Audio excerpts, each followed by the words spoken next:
Drifting through the black with the price on my name. No fleet, no flag, just fuel in the flame. Ghost on the scanner, sharp with the aim. I'm guard in the cockpit, playing the game. Neon trails in a world gone cold. Maps reroute, but I never fold. Smuggler's life with the truth unsold. To the highest bidder in a tale untold. System locked, systems green. Got the crew, no in between. Smuggling the truth, the corrupted streets. Captains online at the chaos screen. Tactical mind in a galaxy crash. Stacking credits while the system's hacked. Tired of kings who fake command.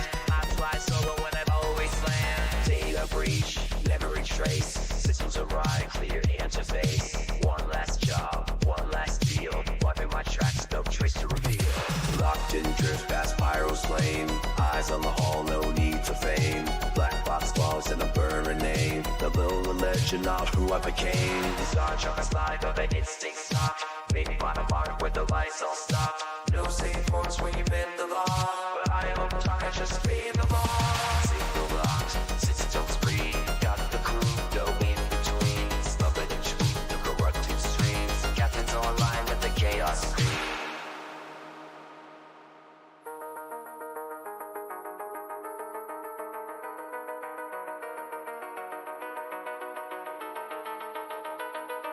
They call me myth, they call me ghost. Just the pain on the bridge at most. Sea fleets more, empires crime, and I still walk where your heroes die. Calling online, silence breaks. Run you on scans, track my weights. I don't hide, I just evade. This legends move in a different shade. Signal locked, systems green. Got the crew, no in between. Wreckage warning, fire in the road. Captain Katarn's a dog. Let's roll.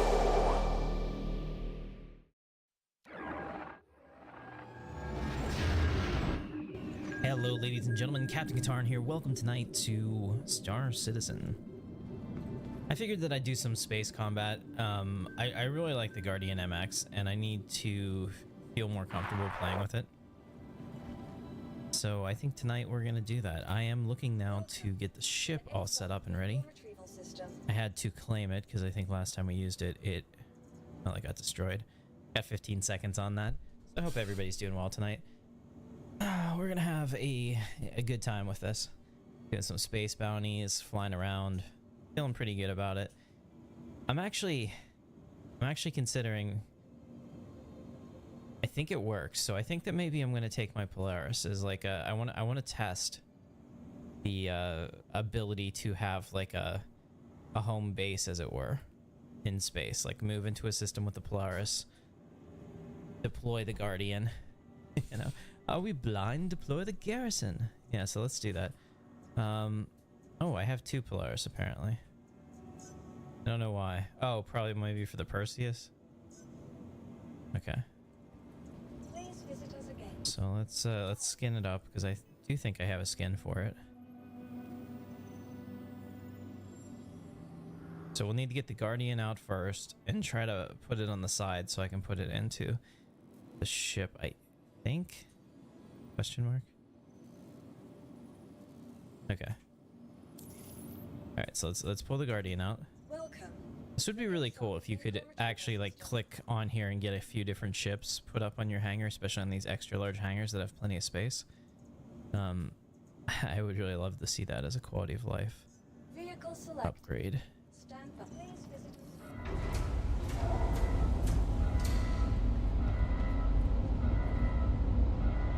I think they may have sped this up, but it's still way too slow. I want this to go way faster. Or just have like a dedicated, like right here, like a dedicated ramp that a light fighter or medium fighter or like maybe even a medium-sized ship can come up and only use this big one for large ships. It would give you a lot more utility. So hopefully the hangar rework that they were talking about with us being able to get additional modules for it, which I'm sure they'll sell us, which is fine, but you know, it would be nice.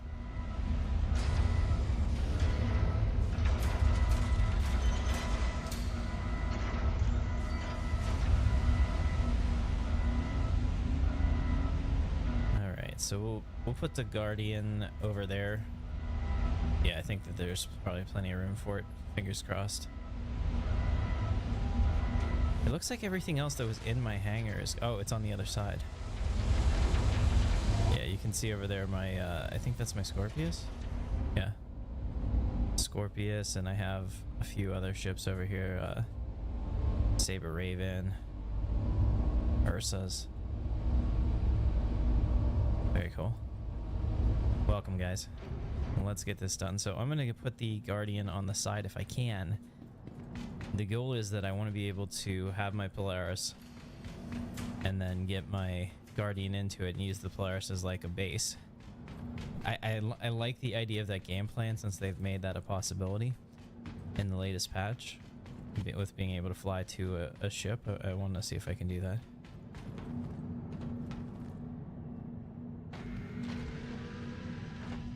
Because I mean the Polaris will have the med bed and the respawn point for us, and it'll be really nice. But it also feels kind of like Star Trek. If you watch my latest videos, I talk about that. That's like a really interesting thing for me.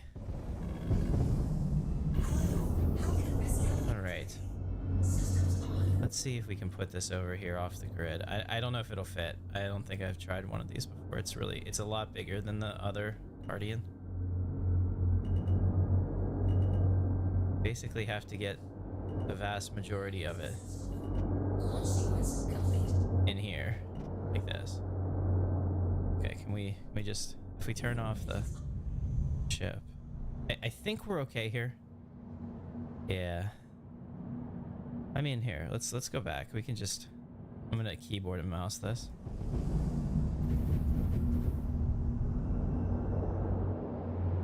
Probably slide it over a little better if I'm a little more careful.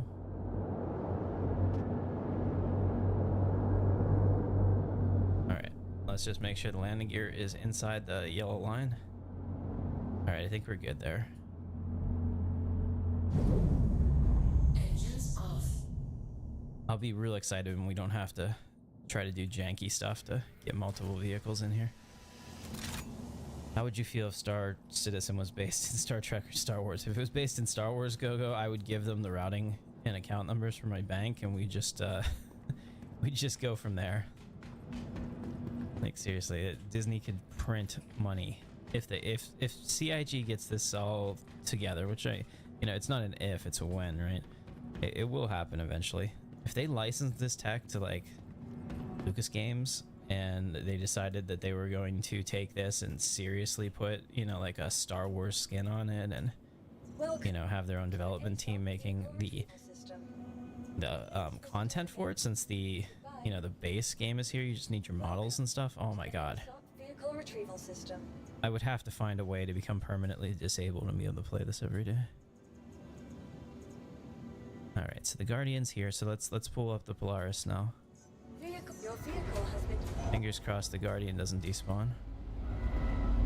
Looks okay. It was saying unknown, so it's not on the pad. It's not registering, so this will be good.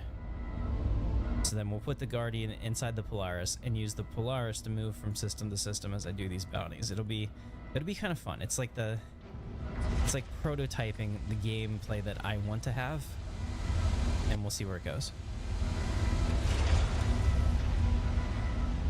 I don't know, why don't you play Star Citizen GoGo?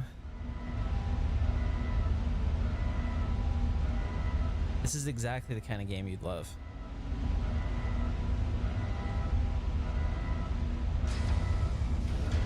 Yeah, we'd figure it out. There's plenty of people that have learned how to, gib the system, essentially, to get benefits that they don't deserve.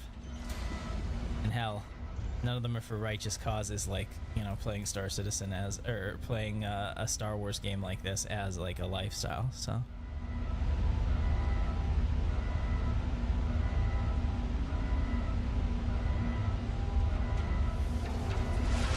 Alright, here it comes. Oh shit, I think I just died. Wow. Time until rescue. We'll see what happens. What happens when I get rescued? I didn't think I was that close to the edge, but there's a med bay here. So if I get up...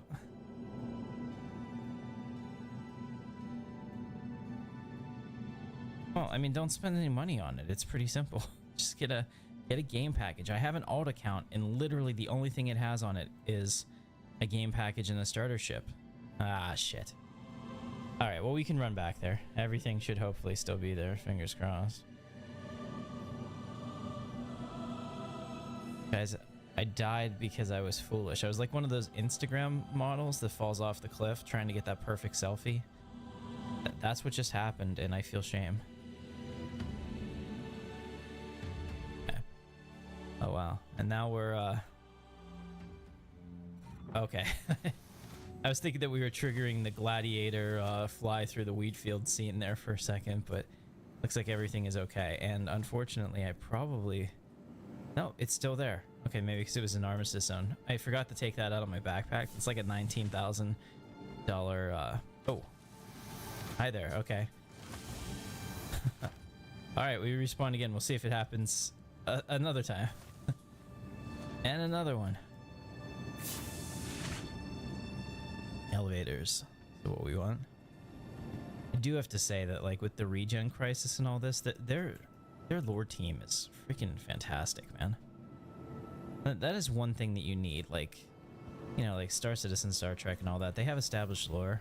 Well, you know, when they choose to use it, not the Kurzman crap, but like they have these like big established universes which are fun to play in. And Star Citizen, although it's its own original thing, I think that they do a fantastic job with that. There's a lot of people that don't care about lore, and I get that. You know, Star Citizen's always gonna... Fuck. Star Citizen's always gonna cater to a bit of a PvP pew-pew crowd in space, because, like, it can be both cerebral and non-cerebral, and it works in either setting. Whereas, you know, like, Star Trek was always, like, trying to avoid the fight. Here, I think they understand the world's a little more gritty, and, you know, you just can't avoid it.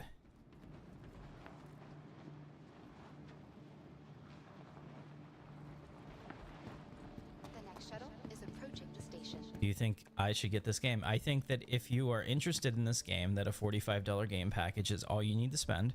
There's a link in the description with my referral code. It'll get you an extra, I think, 5,000 Alpha UEC starter money, so that you can buy your set of armor. And that's it. Don't spend money on Star Citizen ships. You don't need to.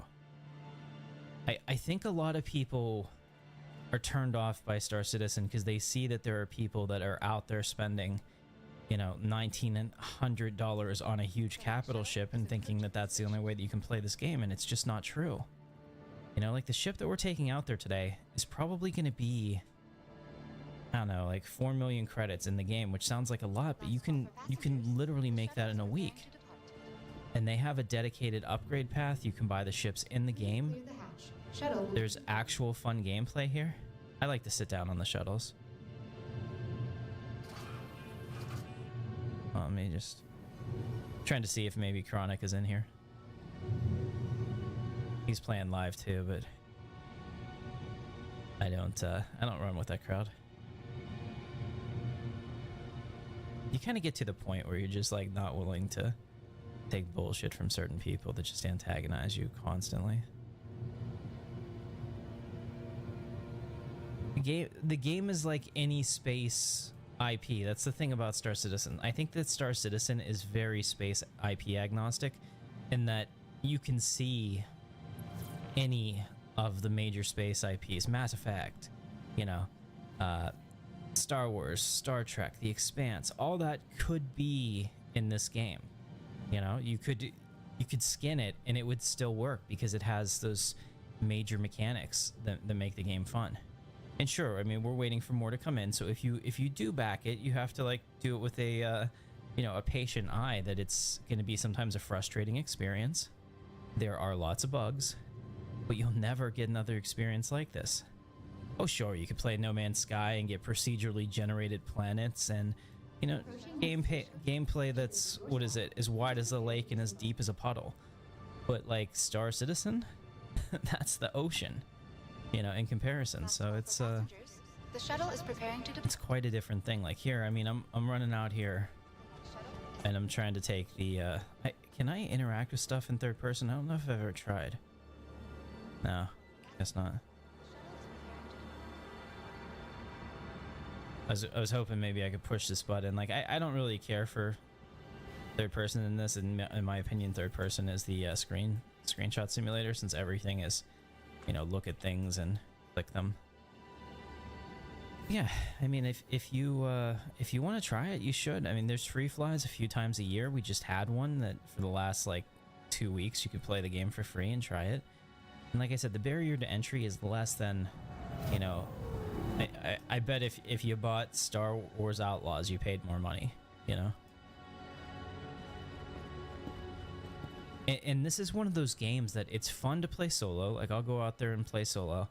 But with a good group of people playing with you, oh my goodness, this game becomes amazing.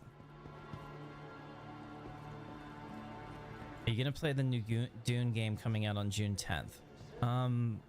Probably, I don't know. I was thinking about it, but I don't know if I'm gonna be able to put the time into it. I guess the answer is it depends on you guys, because if I stream it and nobody watches it, then I'm not doing it, because unlike before, I'm actually doing YouTube kind of like as a business now, for my business model to support my 3D printing and to expand it. So we can't be doing things that nobody cares about. Like back when I first started my YouTube channel, I thought, oh, I'll just do my gaming adventures and maybe some people like it, maybe some people won't. But with like 15,000 subscribers now, I kind of have a duty to make this work, especially because it can make money. So I mean, we gotta be smart about that. All right, hopefully my ship is still on the hangar.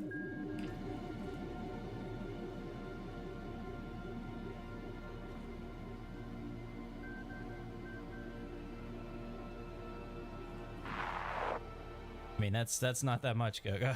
I think Call of Duty is pretty close.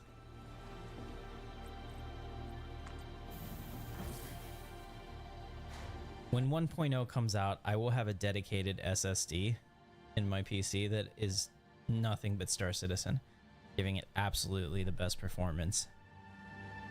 I'll probably clone my OS into one of my PCI 4.0 drives and then put the Star Citizen game itself on the PCI 5. Welcome to the Did it really go away? This is gonna piss me off. It says it's on the pad. Is it there? Am I just not seeing it? Please visit us again. Goodbye. I see the Guardian. I don't see the ship. So let me see if I can store it. Welcome to the If it says it's on the pad, then maybe there's a chance. That says claim. Okay, well, you know what? We have another one. Your insurance claim has been sent. Oh, that's a Scorpius. Shit, what am I doing? Alright, that's fine. Where's the Polaris? Stored. Okay. Get it back. Your vehicle has been delivered.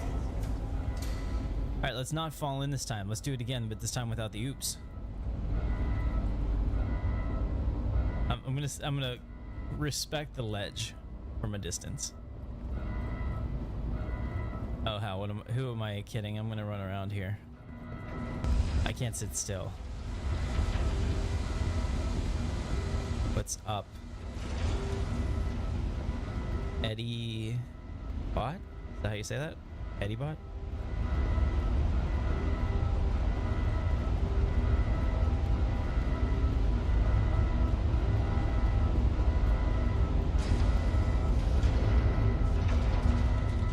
If you put it in there phonetically, I'll get it right. I'll try. I mean, speaking is one of my one of the things I need to work on. Hey kid, putting together a crew. You in? Hey, Snope Alex is now on Captain's crew. Welcome. It's the best decision you ever made.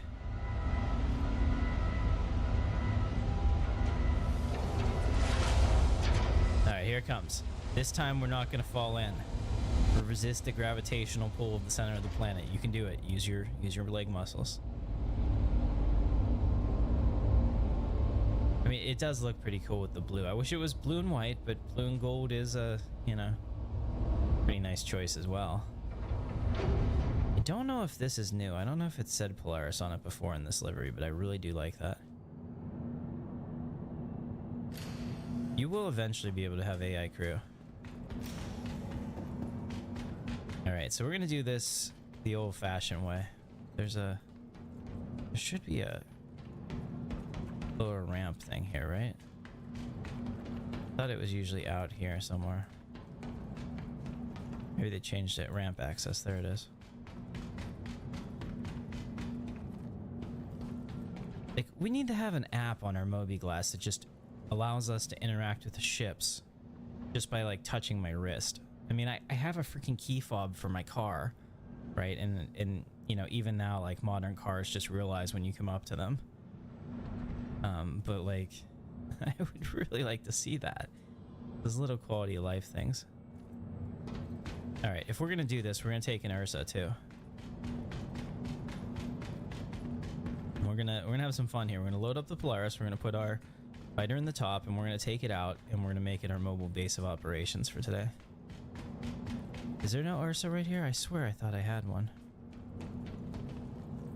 Oh, I probably put it on something and it got destroyed. I was looking at this. This looks like the back of the Ursa. Alright, well. Whatever. We'll get in and we'll get situated. And now that I have my stuff set up, I feel a lot better flying this thing. I want to do some 4.2 later, maybe tonight. Go try to find one of the radiation zones, see if I can catch on with a group. You're gonna eventually be able to have an AI crew, but it's not something that they're like actively working on right now. Go.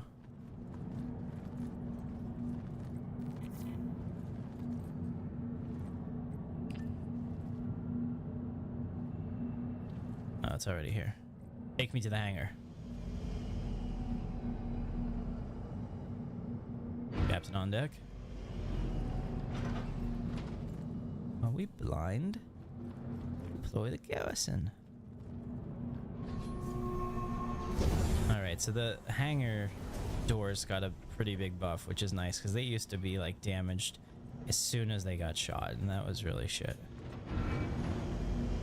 Now that we open the hangar, I can go back down and get the other ship and put it in here. I think we're good to go. We'll also make sure we set our spawn point here.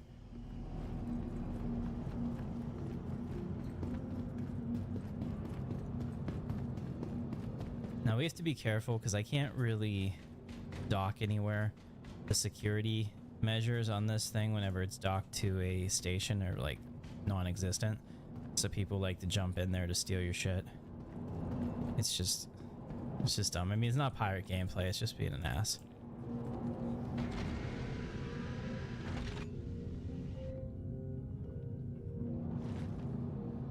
I mean, because if the pirate gameplay was literally I can just walk onto your ship in an armistice zone and you can't do shit about it, nobody would like the game.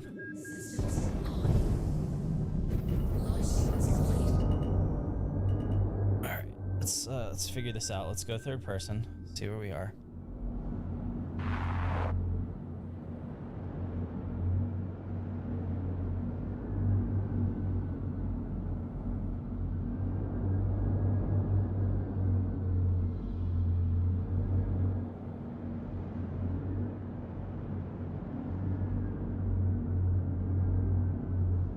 We have the landing gear down, right? Yeah.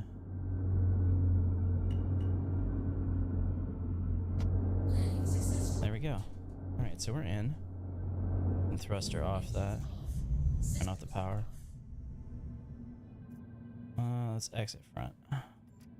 Yeah.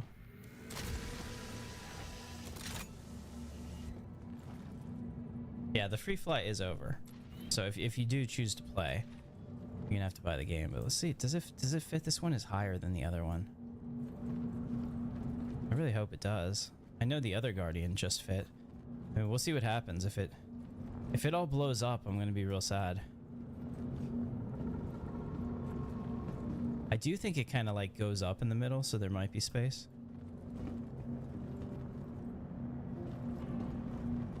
Here it comes. Okay. We'll see what happens. Yeah, see, like, it doesn't... The shield here is not the actual hitbox. I think it'll be fine.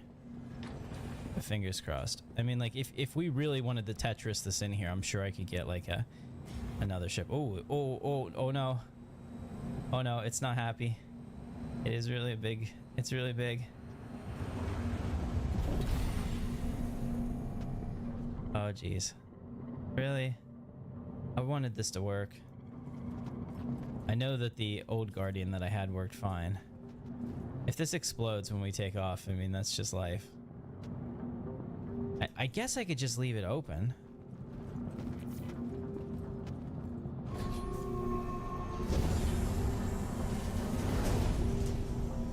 You know what I mean? Like, we don't have to shut it. It'll probably shut when we quantum travel.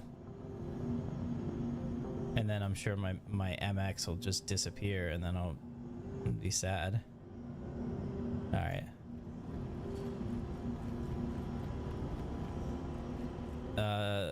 In this case, we're gonna have to go back down and shut the cargo doors manually because I don't want to use the open all doors thing.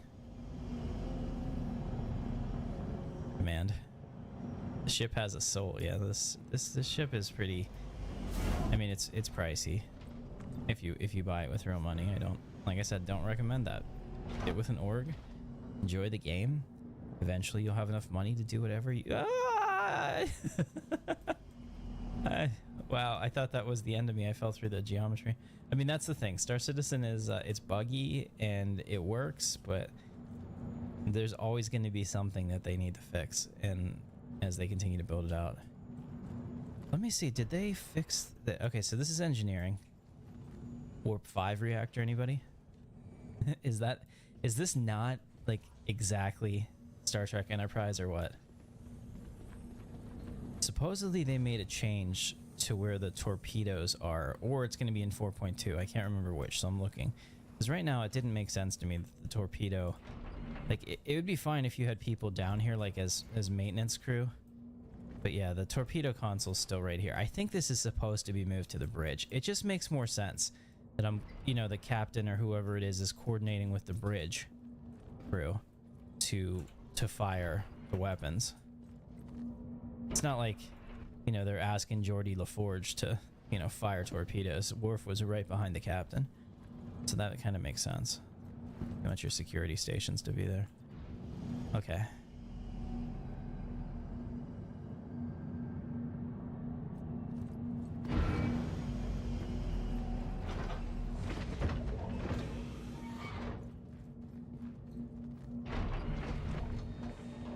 My referral code is in the description. It should be like star fuck my life FML something. Just make sure it made it there. Yeah, if you click the if you click that link, it says try Star Citizen referral code. I think that'll work. Let me know if that doesn't work, Gogo. Yeah, you're still looking for a small group to play with. See, that's the thing. I'm gonna create my own org. I've always been the kind of guy that's, like, I'm a builder.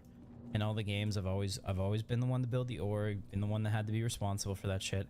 I didn't want to do that in Star Citizen for the longest time, but I kind of feel like it's necessary. Otherwise, you get a lot of people in there that you don't want to play with. All right. Let's go flight ready.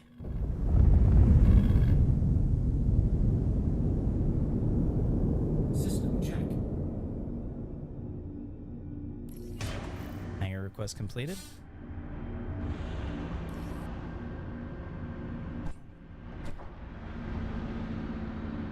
Well, now we will wait until the hangar is fully open because we are pretty big.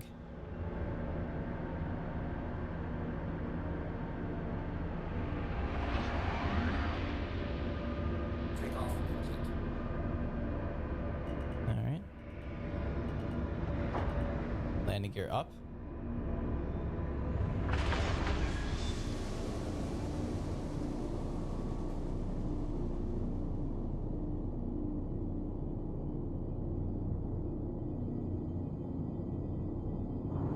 Main thrusters, engage.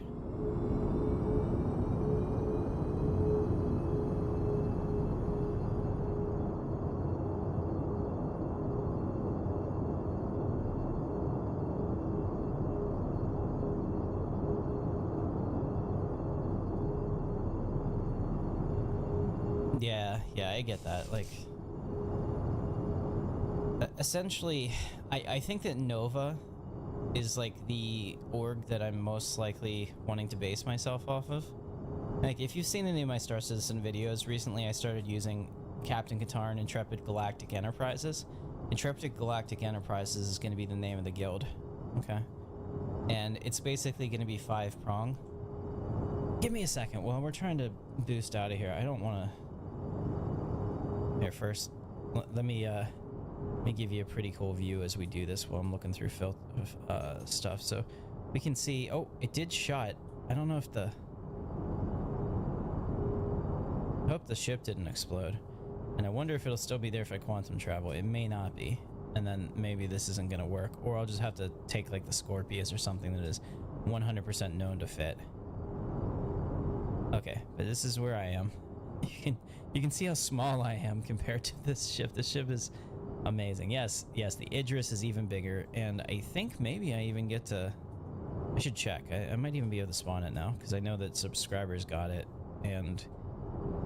I think it was after the free fly. It might be the next patch. I don't know, but we're supposed to get it. Let me check real quick. I have this. Just make sure that's not showing up. Okay. I set up this chart on how Intrepid Galactic Enterprises works. Give me 2 seconds. Like I want to have parts of the organization dedicated to doing whatever you want, and I have ships that fit all of the roles. I have the Polaris, I have the Perseus, so we have the combat patrol section providing security for our own forces. We have the Intrepid Astro Forge because I have a Pioneer, so we're gonna be in the thick of some shit. You know, Intrepid Resources, which is essentially mining, refining, all of that. You know, Intrepid Exploration. You'll see. Give me a second. Let me see if I can find. Cause I'd come up with all of this, and then I was like, the logos are cool, and I really liked it. So then I was like, maybe I should actually look into doing it for real. This is for real, Marine.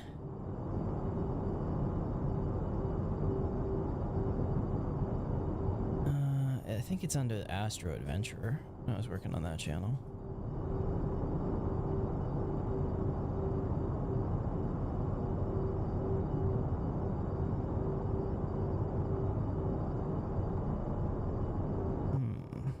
Is it under Photoshop?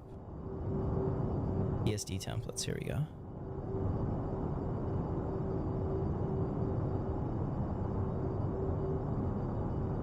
Alright.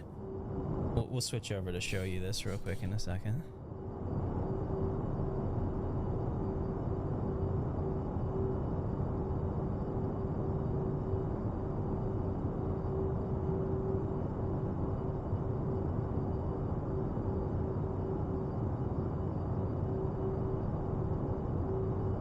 So take a look at this. One moment. Let's switch this to take off Star Citizen for a second. Monetize center. Okay. So here, this is what the org's gonna be like, right? So it's Intrepid Galactic Enterprises, and this is like all of what we would do. You know, we're all under the same patch, but if you want fabrication, you know, like you can decide that you're gonna be in the Intrepid Astro Forge, you know, and that's people that are gonna be doing, you know, crafting and, you know, on the Polaris, creating things and whatever. And the thing is that all of these are like subdivisions. You can do anything you want, right? And like if we're having a resources event and you're in the fabrication group, come on over. I mean, like it's all everything. We're all the same thing. But like Intrepid Resources, so that's Intrepid Dark Matter, right? You know, that's the mining phase. I have all of the mining ships. Mining gameplay is really important to me. You know, every ship that deals with mining, I have it, and I have it for you guys, because the whole point of this is that I can't use all of these ships, and I bought these ships to support the game, but really to be able to build out an organization where people can just come and have fun with us. You know, Intrepid Cosmic Horizons, this is my exploration group where, you know, you're out charting, trying to find resources for the group, you're trying to find jump points, fun things, whatever it is that they make exploration gameplay do, that's what this will do. Transportation. I like to do cargo hauling. I freaking love cargo hauling. It's one of my favorite things. Intrepid Interstellar Logistics. So this is transportation not just for moving our resources around in the group to our different settlements and whatnot.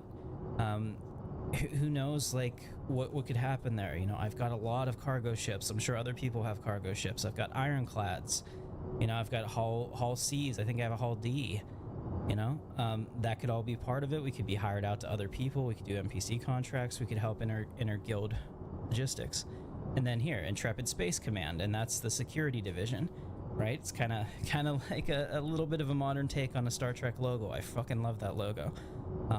That's, you know, that's the Polaris, that's the Perseus, that's all the ships, you know, doing fun things in the verse, doing, you know, ground pounding missions and whatnot, but also protecting our assets from potentially more aggressive viewpoints, right? As they say in Monty Python, you know, the meaning of light fighting each other. But yeah, I fucking love these logos. This really came out pretty well. So this is what I want to do, but until they have all the new org tools that they talked about at last CitizenCon, there's like no reason to even to do it. So that's where we are. That's what I'm working on. 1 second. Let's get back into the game. Alright, very cool. How long does slip space take? Are you talking about like quantum traveling? It depends on how far you're going and how fast your ship is. At the very most, like if you're going across Pyro, for example, from like one side to the other and your ship has the quantum fuel for it, it may take you like 7-8 minutes in real time. And that's like the longest jump you could possibly make. Everything else is typically like 5 minutes or less.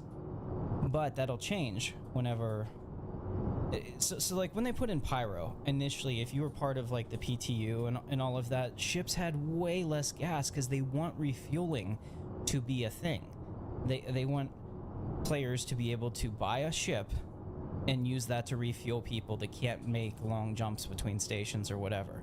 That's like a core gameplay element, but people bitched so much that, oh my god, my starter ship can't make it to, you know, the first station in Pyro. I'm like out of the gameplay, that they relented for now, and it gave everybody enough quantum fuel to pretty much do anything. So that kind of takes away the refueling element gameplay, but it'll come back. I think that once we get like Nyx and stuff like that, they'll probably look at that a little more critically. And I think the reputation system is part of that too. Sorry, I'm just flying straight here. I wanted to get away from as many people as I can and out of their sensor range, because I'm not sure where we're gonna jump to. I don't even know if the MX is gonna be there. Thinking it might not be. Let me grab some contracts. Hunt the Polaris. There's another Polaris that we could hunt. Alright, so I've been doing some Achilles combat scenarios, and they're pretty challenging. Number 6 was killing me. You basically go head to head with 2 Constellation gunships, and the problem is that whenever they come at you, like head on, jousting with 2 of them, you're totally fucked. Like I was just blowing up left and right, so I have to figure out how to approach them. It'd be really nice when we can spawn ships on our ship, you know, a ship inside of a ship, like an ASOP terminal for that.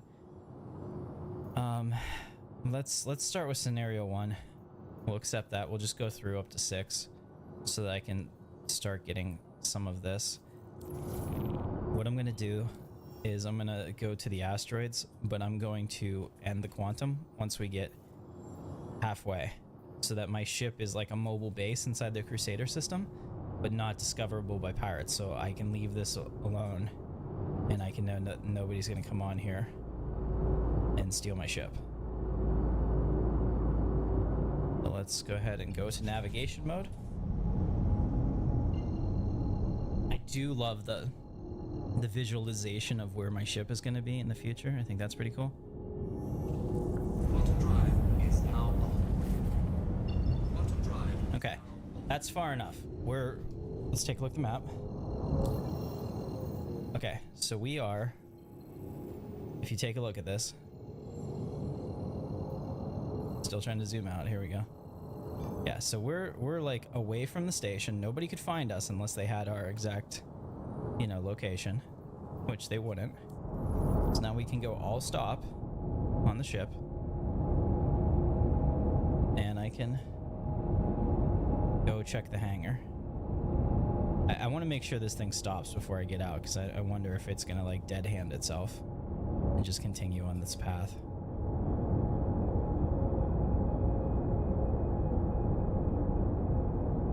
This would be kind of fun.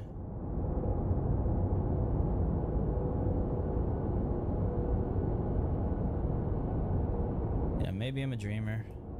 If you don't agree with my take on how I think that the guild could be run, but I'll accept that. All right, so we're stopped.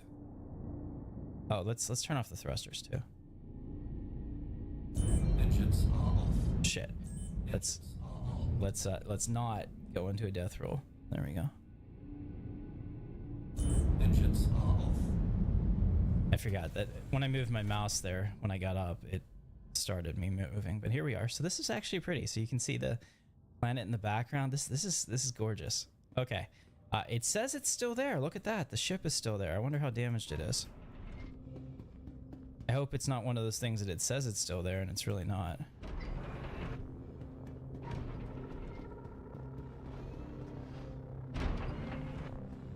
But that's good. If it persisted through quantum, I mean, it's not happy. It's not happy to be there, but it's there. Oh man, they need to make that landing gear a little bit more supple. Oh jeez.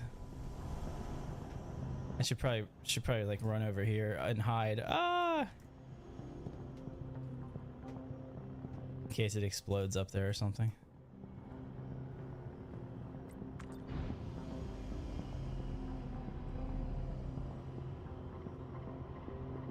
Okay. Everything is fine, nothing is ruined, as Homestar Runner says.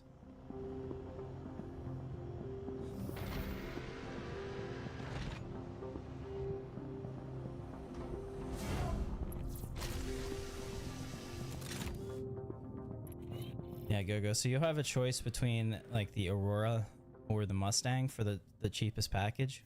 Choose the one that you think looks better. Your entire goal is going to be to get out of that ship and buy something that you want. Okay. Hello, how can Miss help you? Looks like we're fine. Ship doesn't have any obvious damage. You hear any coughing in the background? My wife decided that she wanted to move her PC into my office, so that's why you might hear that. Okay, so what we're gonna do first, we're right here above this. So if you haven't seen it, this is my. Oh yeah, that's nice with a little bit of light. Put the landing gear up. Yeah, so this is my TIE Avenger, TIE Fighter. I mean Guardian. It's one of the new combat ships that just came out. There are other models of this. One has a quantum interdiction field so that you can keep people from running away, and the other one is more of a heavy fighter. This one probably has the best DPS of them all, and you sacrifice the living quarters for that, but that's fine because this ship really isn't a one-man. There isn't like a go out into the verse and explore ship like maybe the other ones could be. For that, you get more firepower. Well, let's go ahead and set ourselves up to go to yellow. And we'll come back to this ship in a little bit.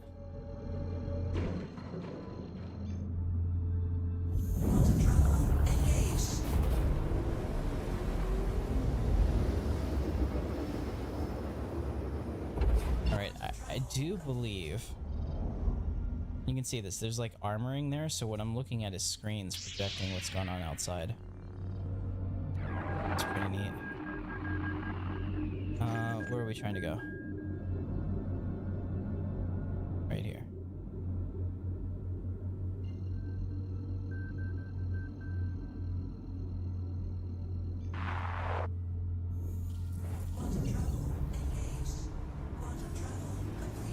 Builds up. Okay, we gotta fix that. This is engines. I don't care how fast we go, but I definitely need all the guns.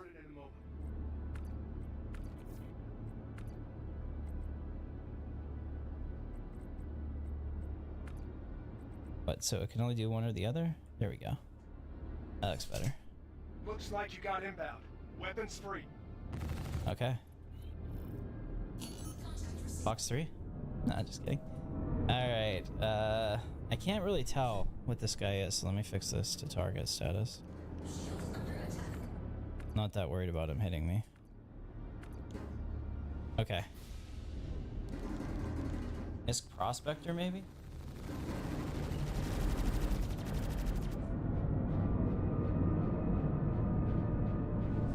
Drake Cutter. Good now. Alright, so this is one of the potential starter ships and not really a match for me in terms of combat. So this should be over quick.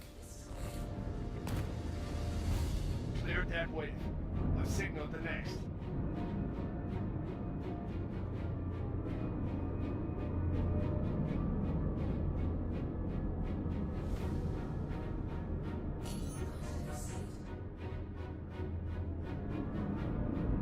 Alpha target. Anvil Pisces. Weapons free. Hey kid, I'm putting together a crew. Hey, Direwolf's You now in? one of the captain's crew. Welcome. Alright, stripped. He's stripped of shields. Let's go after him. Little boost of...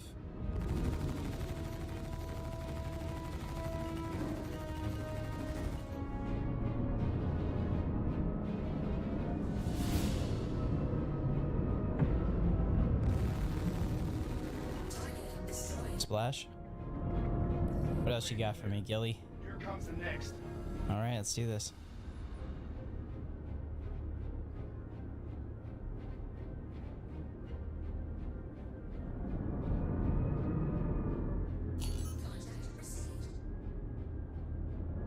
Alpha target. Misk Prospector.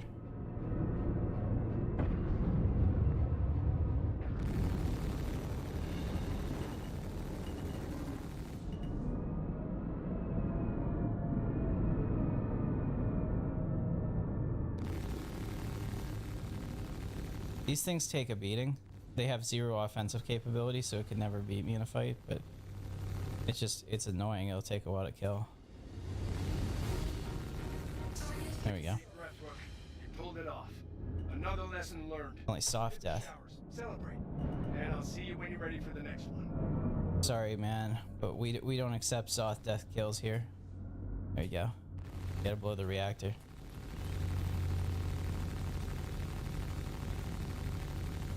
Alright, I guess that one's done.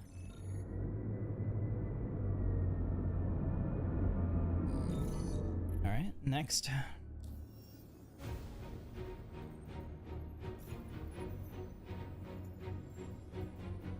Take number 2. We'll just work our way up. This is my first I'm doing in a while, so I don't want to jump into something too aggressive at first. Alright, we'll go to the OM4 marker. Could always be potentially a pirate issue. So we'll have our hand on the button. OM markers are like one of the only places that you can be sure that players will get to. So they're a good place to lay an ambush with a quantum interdiction craft and a couple people that just want to fuck with you. Shields up. Fire to weapons. Prepare to engage. Okay, you're in the right place. Stand by while I deploy your targets. Alright, what do you got for me, Gilly?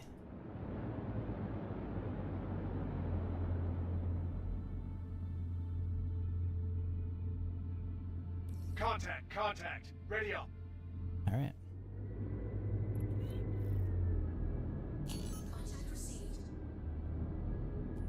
Alpha target. Mustang Alpha. Weapons free. This might be the ship you choose, Go-Go. Oh wow. He lagged right through me.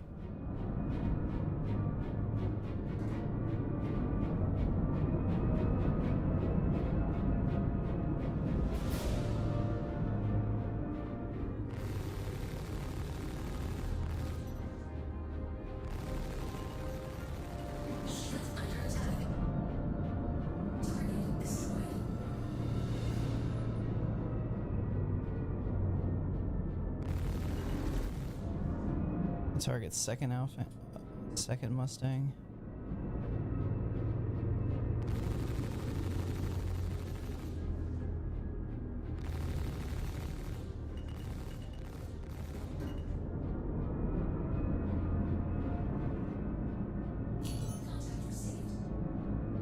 Got a second target in.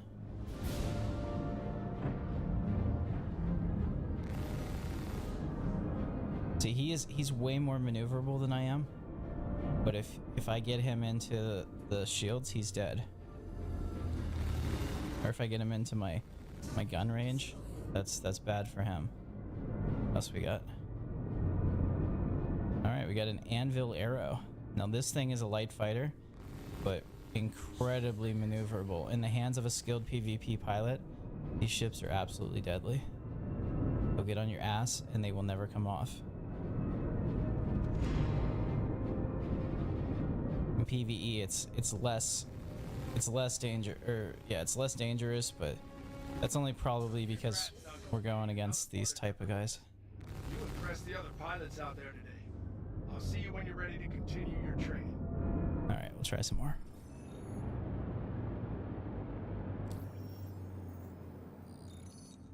Let's take number 3.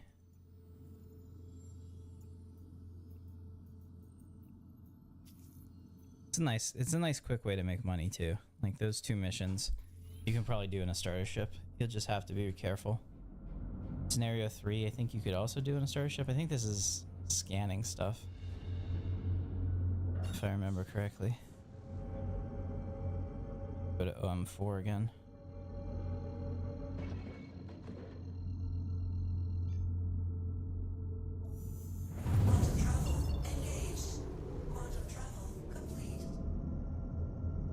And now we'll do OM6.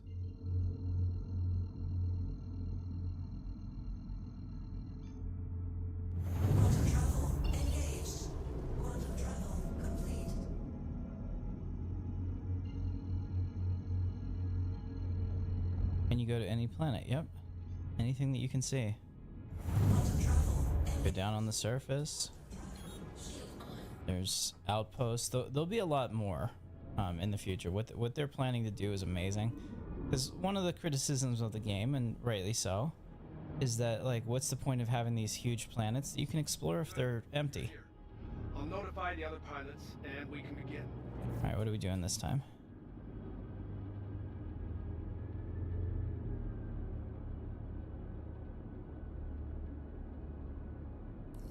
Hostile spotted. Give him what you got. Alright.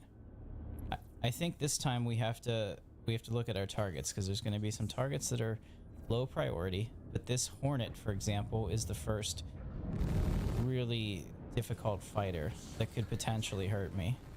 So he's got to be my priority immediately. I have to kill this ship. There'll be some other things that are probably lower priority that pop up. If I let this Hornet just like sit on my ass and you know, just, I was gonna say eat it, but that's kind of funny. You know, but if I just let this Hornet smash me, I'll be in a real bad situation. There we go. That's what we want to do. Don't allow our enemies to live.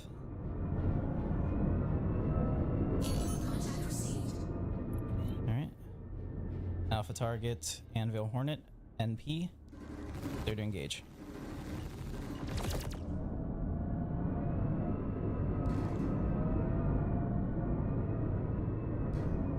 You used to see players' names here, but now you have to scan for it, which is kind of a cool thing.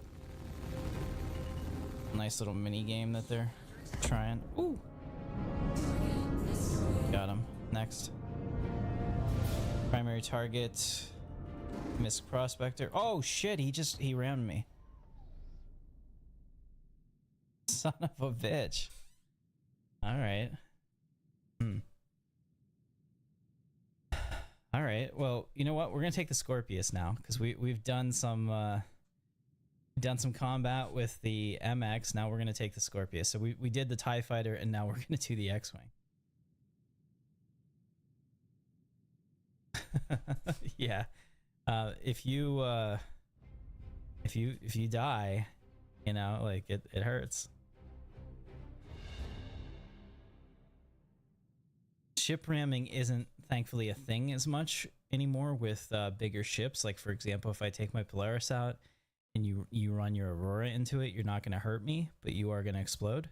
It used to be that would be like a legitimate tactic to kill a guy. We should use the please stand by screen. Let me check this one. Actually, no, we're fine. I probably did lose my $19,000 thing because it was in my backpack, which was stupid not to take it out. But at least I still have all of my subscriber gear. I love the blue and the white, obviously. Alright. So we'll take our X-Wing now. Like I said, it also fits in the Polaris, and the Polaris should still be up there. I should get a marker for it, hopefully. Let me see. If I go to my maps, I zoom way the hell out here.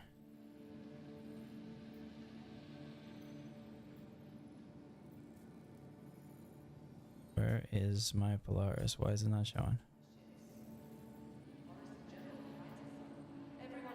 Alright, well, it's supposed to show. Is it here? Are we really much closer than I thought? There it is. Okay. Yeah, so we didn't really get much farther away from the planet than I thought we did. We're basically still in low Earth orbit, but that's fine. But yeah, we can find it. See, isn't that cool? I can go to my Polaris. Need ship for routing. Yeah. So that's what I'm saying. We can use it as a mobile base, and I absolutely love that.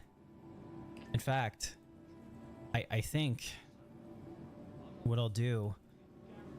Let's have some fun with this, guys. I mean, we're gonna play with this, but we're also gonna roleplay it a little bit. I'm gonna take the Scorpius up, then I'm going to backspace and come back down, and I'm gonna get the runabout in there as well. There should be plenty of room for that, so I can decide to take one down. Well, no, I guess we don't have to do that. That would probably take too long. Yeah, exactly. Yeah, you gotta avoid them. So part of that is my fault for not going as evasive as I should have. 100%.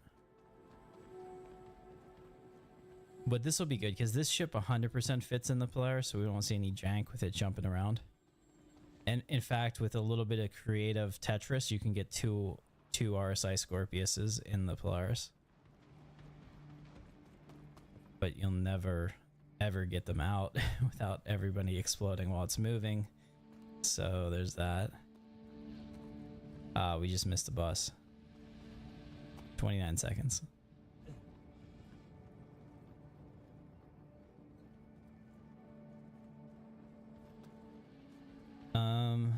Hold on. Let me find it for you.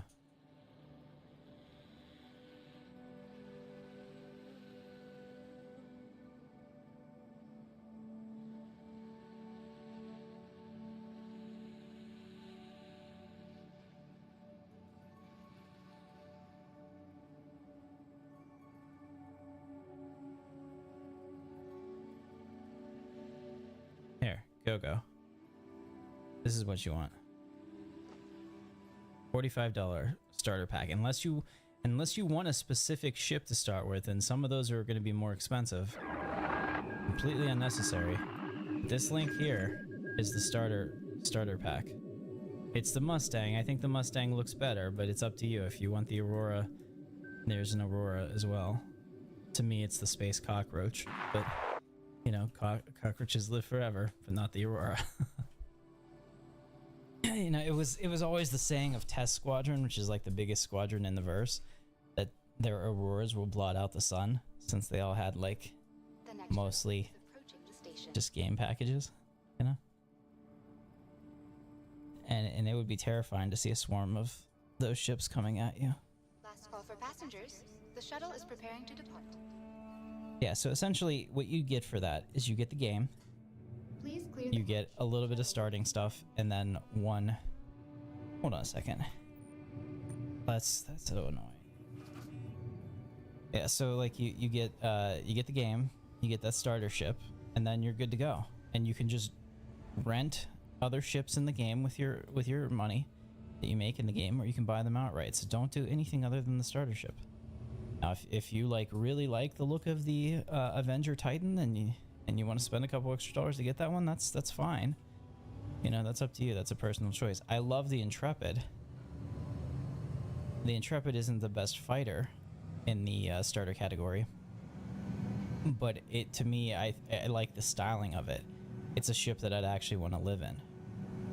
So I have one. I mean, despite me spending as much as I have on Star Citizen, I have an Intrepid because I really appreciate it as a as an adventure platform for the solo player. And sure, you're not gonna really take on space bounties beyond maybe like Gilly's combat mission number 2 here, but it's fun. It's a fun ship. It just feels alive in the verse.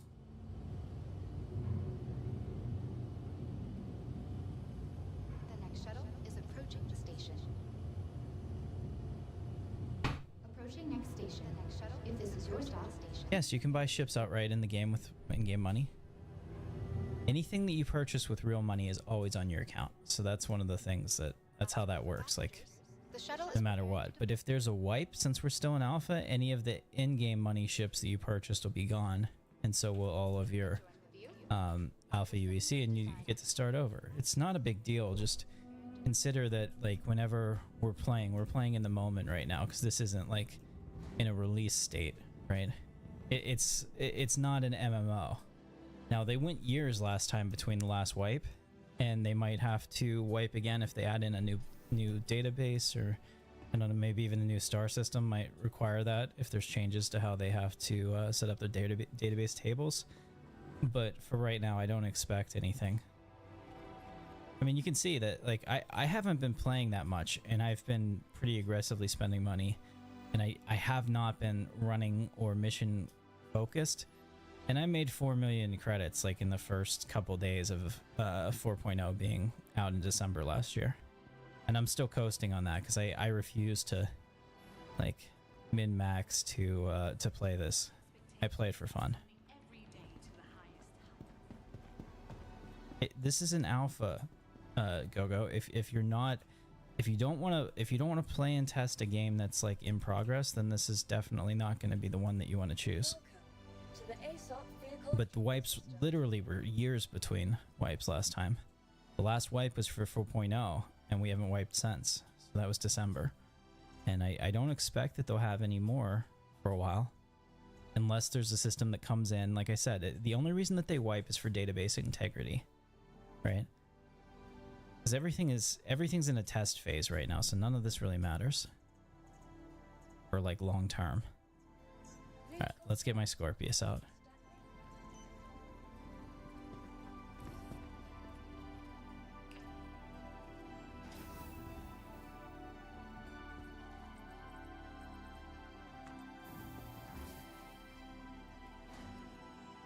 There it is. What about the gear you buy and stuff? Anything that's bought in game will be wiped.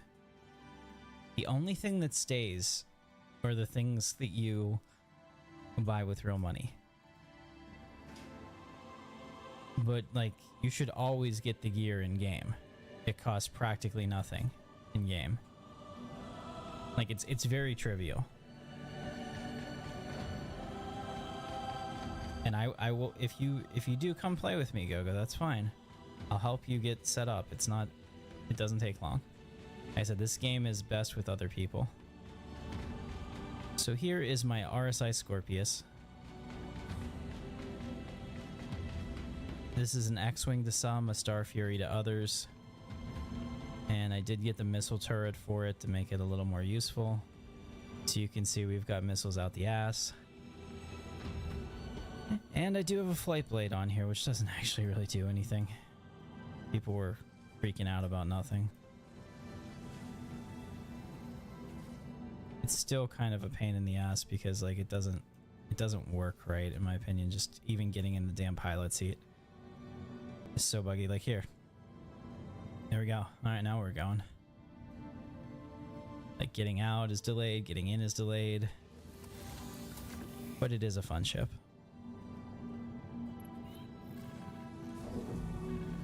Welcome to Roman Space Industries. Enjoy the ride. System check.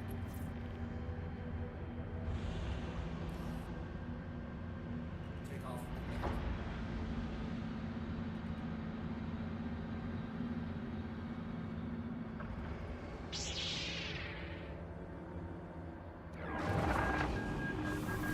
broadcast foils in attack position.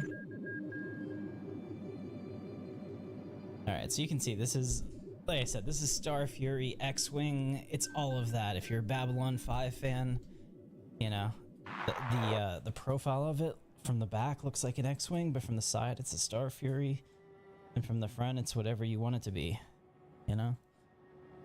You can, here, I think it's Alt-K. Yeah, I can close up the wings if I want to fly it. We can, you know, open up the wings. We can do all kinds of fun things with this. So we're gonna take this one out now.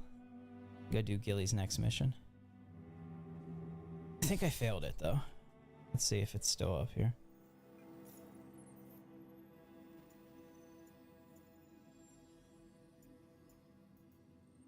Alright, so we're doing number 3. Accept offer. Go to that mining base. I think that we are good to go. Shields on.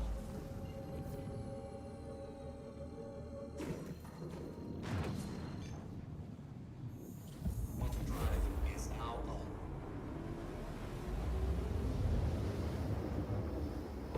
Auto drive is now off.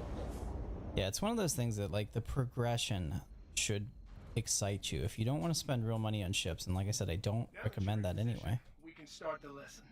Stand by. Let's go, shields up. There we go. Some nice convergence there. It's 4 size 4s. It's same as Light 'em up. the Guardian. Radar contact. Okay. Alpha target, Anvil Hornet.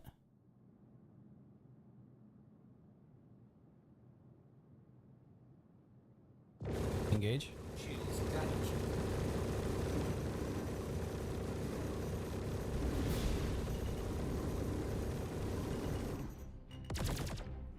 He almost got my shields down, but I got his all the way down.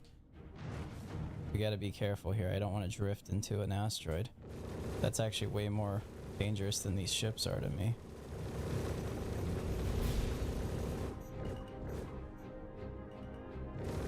Enemy down. Splash.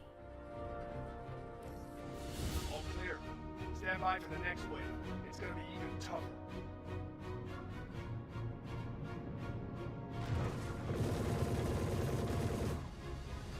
I want to kill it just so that it's not in my targeting perspective. Alright, there it is. We want the Hornet. Alpha target, Anvil Hornet.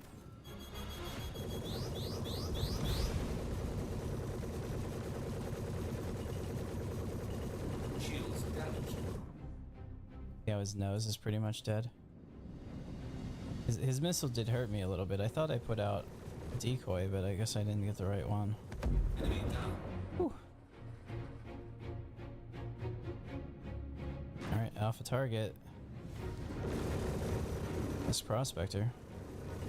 So if you like the X-Wing, there's an X-Wing. If you like the TIE Fighter, there's a TIE Fighter. Ah! I don't want to run into this guy again. He goes really slow. He has to do what they call circle fighting. So you can orbit somebody by just using your thrusters instead of actually, like, what I'm trying to do, which is like head-on passes and stuff.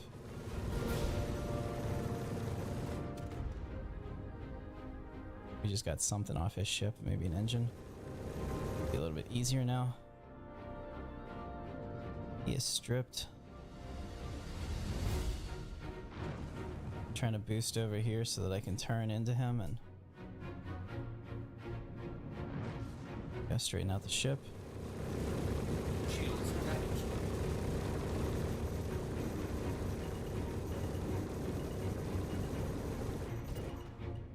Whew. Oh, he clipped me. He clipped me. Let's get it under control.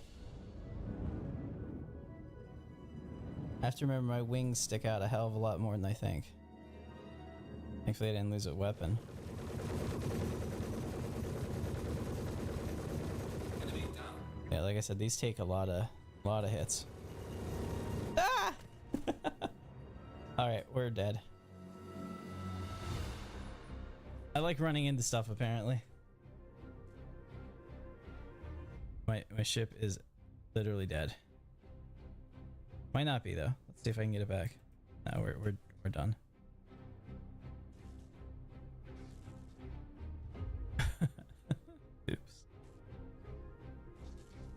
I should have. Oh, damn it! I should set my home base on the Polaris.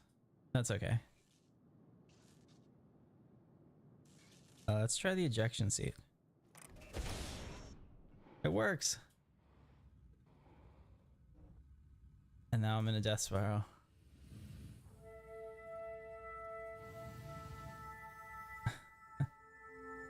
Yeah, so I mean, like, if I had a friend, they could come rescue me. But you know, I don't have any friends. There's my body from before, 62 million meters away. All right, so we'll go back. That's what happens whenever we get clipped. My ship done blown. This is why I need the combat practice, guys. Clearly.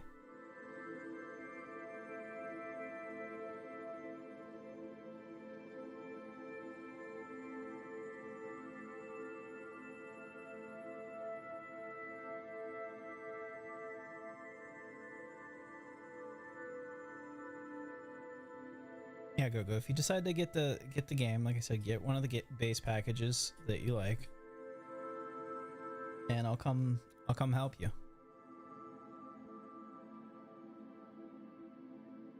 And give you a shiny set of armor too.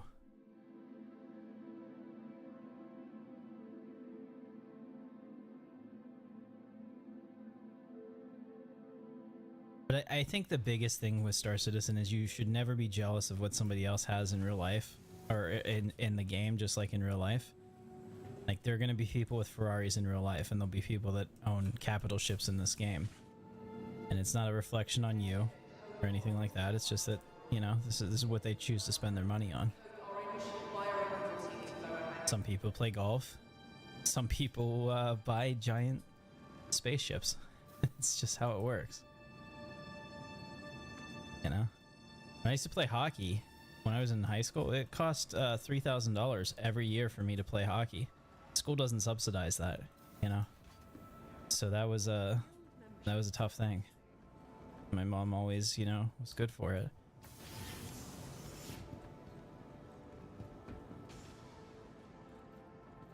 And I remember, like, after my parents got divorced, I was all like, oh no, you know, like, it's so expensive to get this gear, I can't do it, kind of thing. And my uncle, Georgie's dad, stepped up and was like, yeah, no, you're gonna play hockey. And he got his credit card out and he got me all the gear, and that was fun. But I mean, like, things are, you know, your real life hobbies have costs, and if this is the game you want to play, maybe this is where you spend that money as an adult.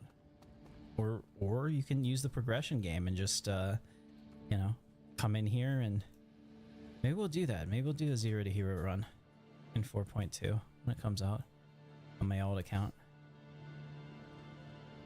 The next shuttle is approaching the station. I'm pretty sure the only thing that he has is a set of armor that I stole from an NPC I killed.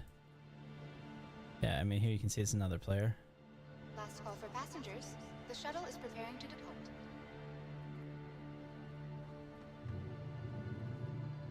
Please clear the hatch. Shuttle will be departing.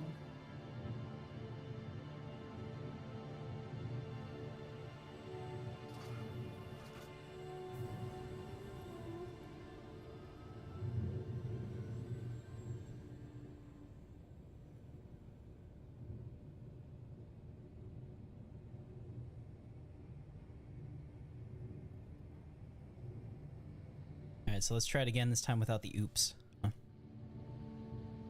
Which ship do you want me to take? Do you want me to take the Guardian or the Scorpius?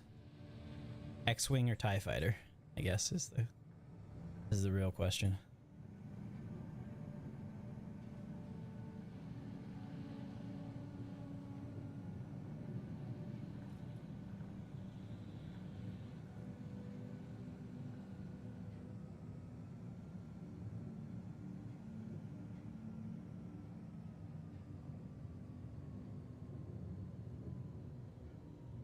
Guardian? Alright, Direwolf says Guardian. We'll take the Guardian this time.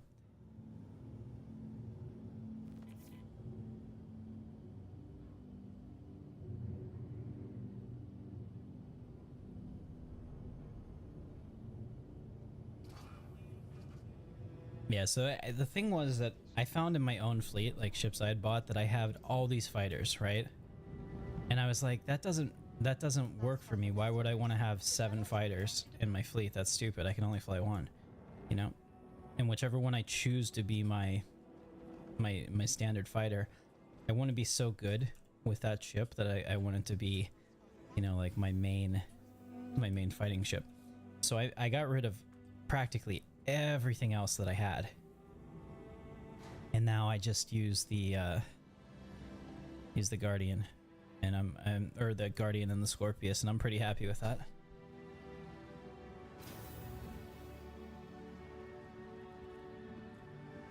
Alright, that's a fun bug. If you see that, just run through it.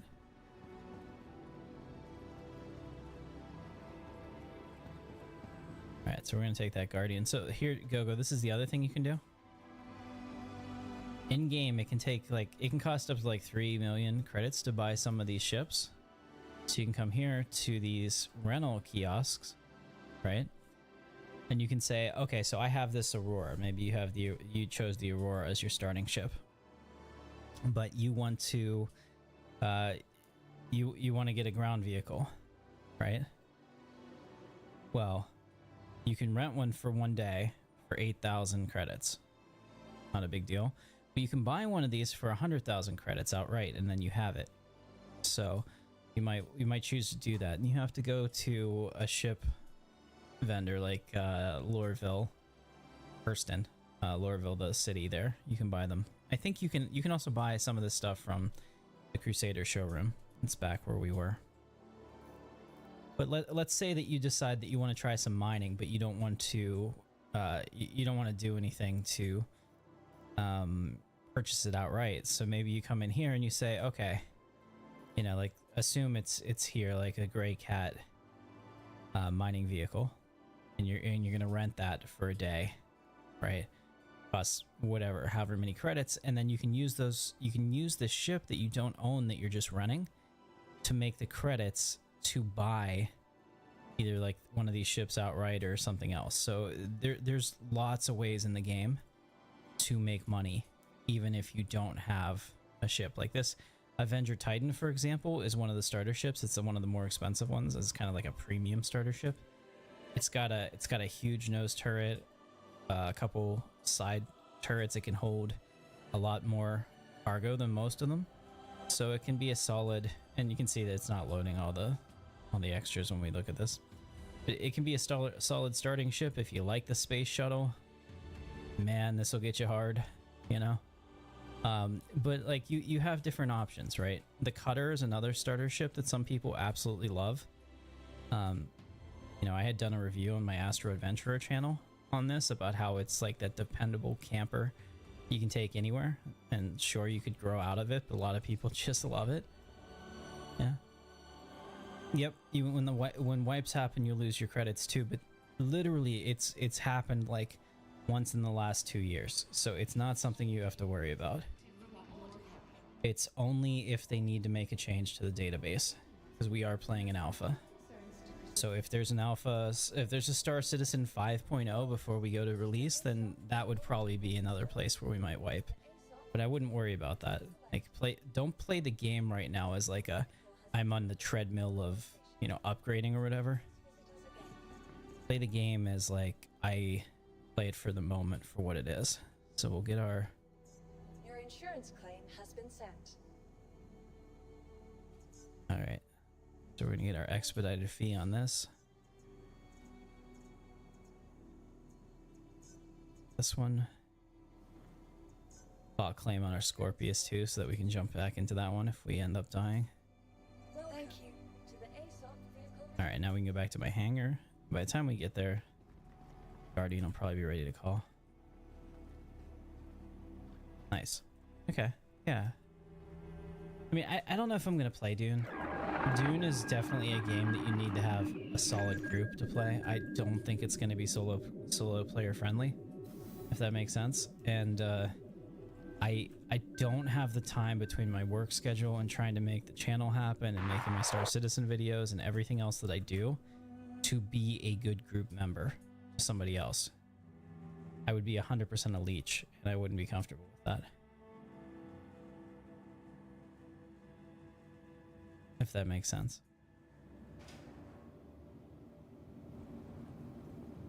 All right, so we're in the hangar here, and you can kind of see my setup. You know what? Let's go do let's do some ground missions. Let me just make sure that we have the right. Yeah, let's go do some ground missions. It'll be kind of fun. We'll take the Guardian because it's not just a fighter. It's transportation. We'll go do some ground missions because I have fun doing those, and I make a lot of money on them. The ground pounding is exciting to me. When the new event that they have in 4.2, I'd like to test that out, but again, I really kind of need a group for that.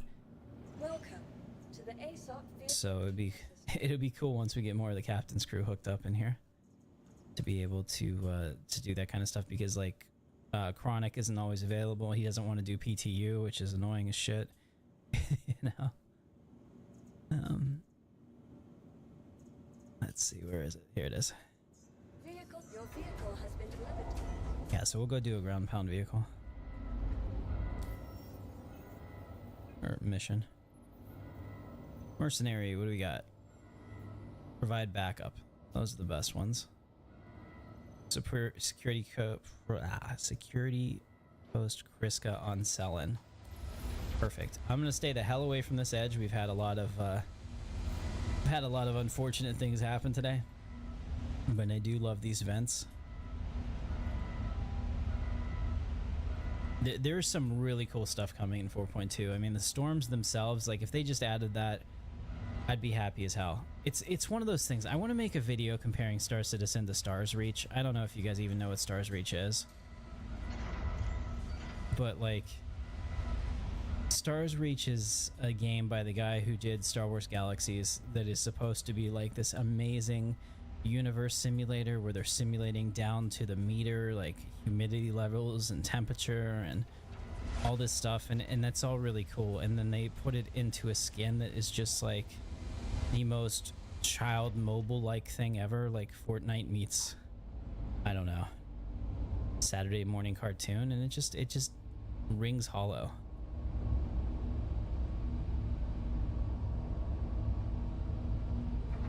Yeah. Oh, yeah. Gogo, you can just jump on the PTU if you join, and then you can. That's a good idea. Ambassador Kobe, you're the man. I didn't even think about that.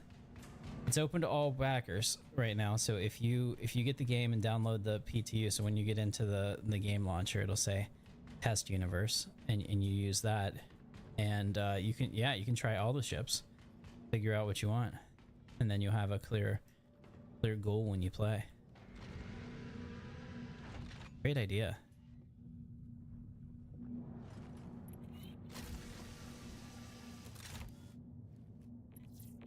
Hold on a second for me.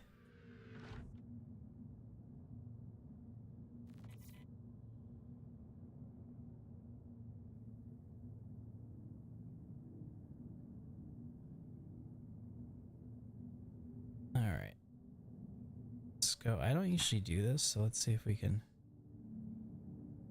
Flight ready. I like to use my physical buttons, but this could be fun too. All right, we're gonna go do this ground pounding mission.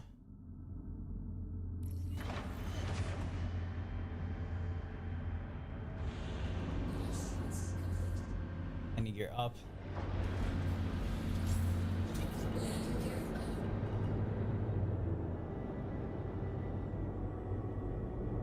I do like this ship. It is super agile.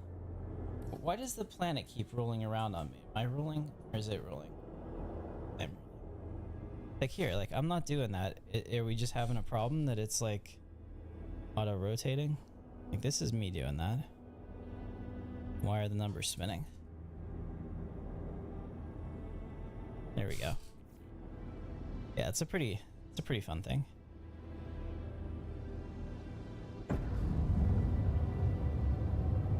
Thing is, in this game, I like what I like, right? So I like to do bounties. I like to do a little bit of space. I like to get into the big ships. I really like to do mining and salvage, but I don't think that is something that's exciting enough to watch, if that makes sense. All right, this is where we're gonna go. We're gonna make the jump to light speed.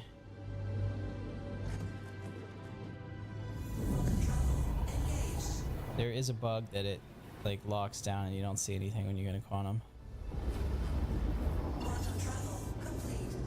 But we're here. You should have like been able to see the space go around the side of me and whatnot. Alright, so we're gonna go to security post Kriska. It's on the other side of the planet, which would be kind of a fun transit. Probably go third person for this because this looks pretty neat. You can see like I create like a artificial singularity in front of my ship that kind of pulls me through. It's a cool idea for like the physics of super fast travel.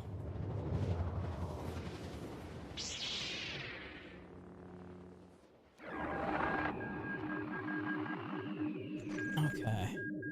So we are coming in on the night side, but thankfully it's not pitch black, because otherwise I'm sure I would slam into the ground. Because the altimeter doesn't actually correspond to the actual ground whatsoever. So it's never like a one-to-one. Alright, let's start pitching up here. Shields up.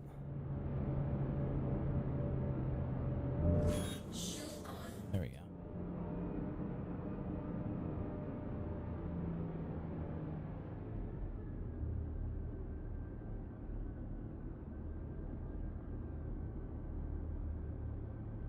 Now you gotta be careful when you do these, Go-Go, because there'll be security forces here, and if you actually accidentally shoot them, you're going to prison. So you can't just come in from orbit and use your ship like a, you know, like a turret gunship and destroy everything here. You gotta be really careful that you're not hitting the wrong people. And who's the right people? Well, you'll know when the shooting starts.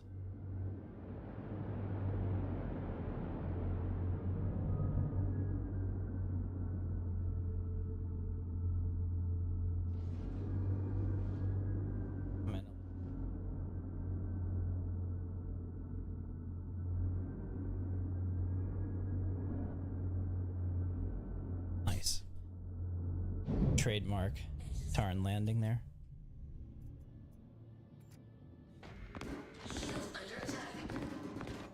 Shot at by them, of course. Thankfully we didn't get hit until I got out. Yeah, those guys that are shooting at me, they are bad.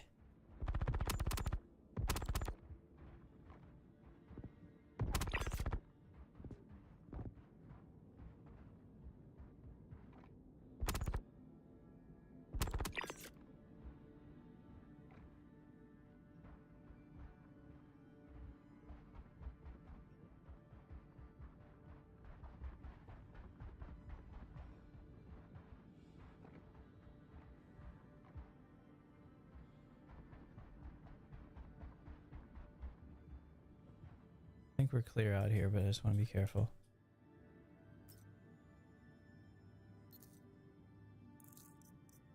This guy's got a pistol. I want to take it. That's also something they need to address. They shouldn't have guys out here on this planet without a suit on. One, it's cold. And two, I don't think there's any oxygen. Let's take a grenade. I don't ever use grenades. So the thing is that if an NPC has something on and they die, you can take it. And then you can use it or wear it. So like the whole idea of gear and stuff, you will have so much gear after just one day of playing. You don't really ever have to worry about buying gear. You might buy your first gun just so that you have one. And like here I'm using this this reward gun that I have that's blue and white that I love. This gun is nice enough, and it has a suppressor on it too, so that I can get in here and do some work before the rest of the NPCs know 100% where I am. Whatever that sound is, that's super annoying.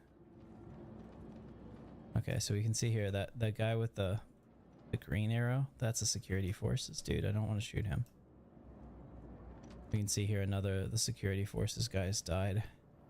So here, there's heavy armor right here. Like if you use this dude's armor, you'll have pretty much the best protection in the game. It's like a lot of the security guys got tagged. We still have quite a few hostiles up. Looks like some of them didn't come out of their spawn closets, so that's fine. Like you come in here and I'm afraid to get stuck here, but like this gun he has is actually one of the collectible guns, the Citizen Con gun. So I'm gonna take that, and I'll take the magazines for it, and I'll take his grenade.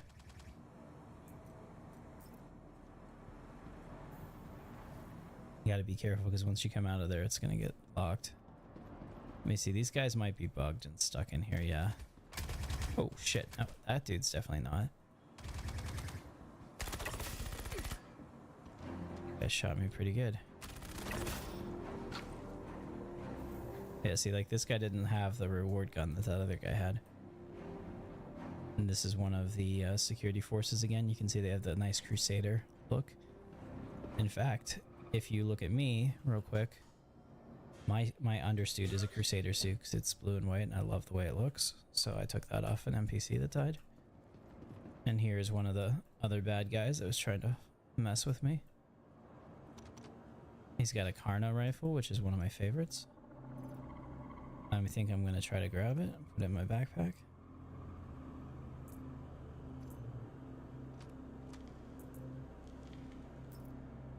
Just gives me options if I run out of ammo. Basically, using the ammo of your enemies in these scenarios is a great way to save money, so you don't have to buy things.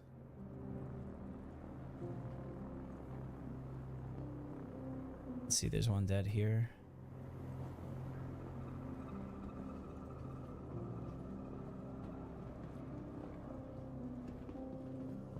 Basically, the faster you get to these missions, the more likely that they're gonna work, where the guys come out of the spawn closets and everything. And you can see there's 4 enemies here, so we're just gonna...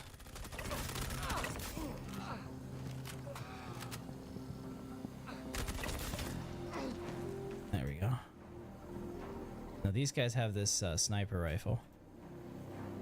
I'm gonna equip this, since I have another slot on my back. I'm also gonna steal their magazines.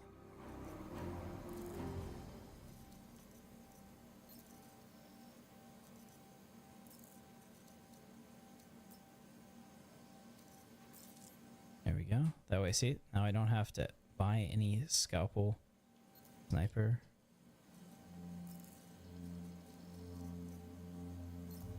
I'm just looking for somebody else that has the same setup as me.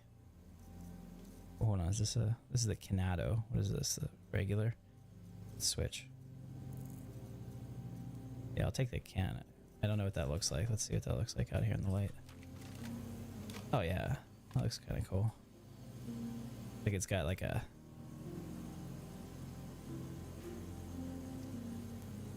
Looks like it's got like a gold set to it. I don't know how well a sniper rifle is going to work in here, but I'm going to try. I don't value my own life. Alright, so these are the ones that are left. Looks like they're outside. Maybe. Once you get the enemies down to a critical level, it'll start tracking them for you so you can find those last ones to complete your mission. Right now I'm just looking for loot crates. If you run these enough, you'll start to figure out where they can spawn, and you'll know what they look like. They're just crates, but they're very specific looking. Like this is a spawn point. Here we go. So this could have a helmet in it. Okay, this one has some of the tools. So like this bloodline tool is a collectible item, and so is the black cherry one. So I'll try to put them in there. Let's just store it.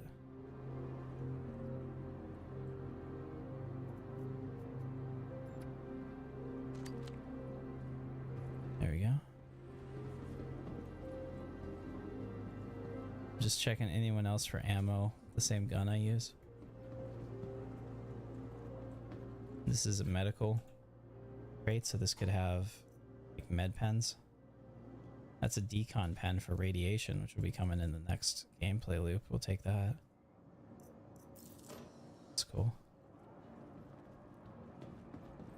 That'll be really important for 4.2.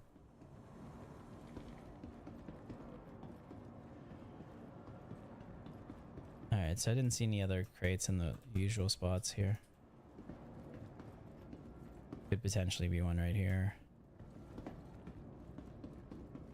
Right here.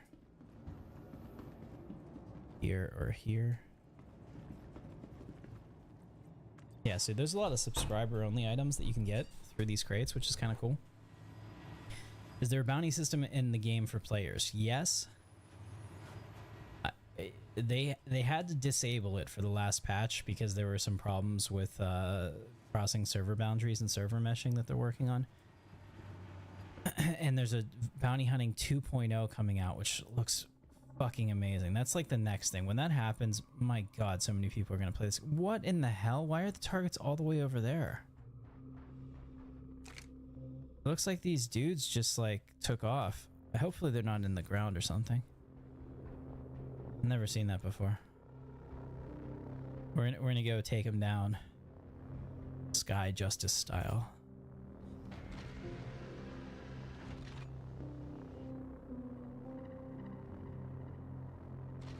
I really do like these Andor-inspired panels here. I think that is a nice look for the ship.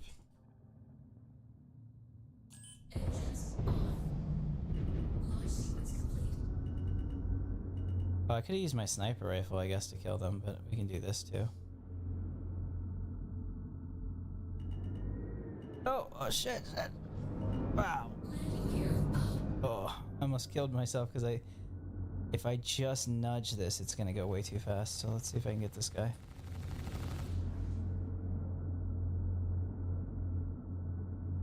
I mean, I can see his helmet light, so that's what I'm aiming at.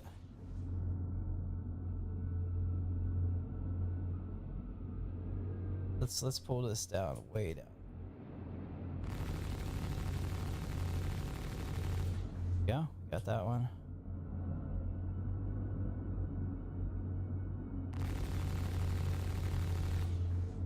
That one. Alright, at least they had run away. Cowards they are. This is a job for Super Tim. Turn on the light. There he is. You can run, but you can't hide or run. There we go. We did it.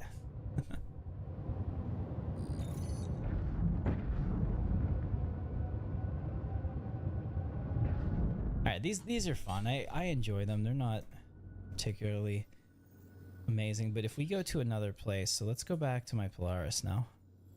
Let's go to Hurston, where we have those they have like ground locations. I want to see if they're working. They weren't working very well when I tried to play this, 6 months ago. But I want to get to the Polaris, so let's do that. We'll dock up with my ship. If this works, I'm going to be so amazed, because this is like the kind of gameplay I've always wanted, Let's break out of atmosphere. I think I got to be 5k up to quantum.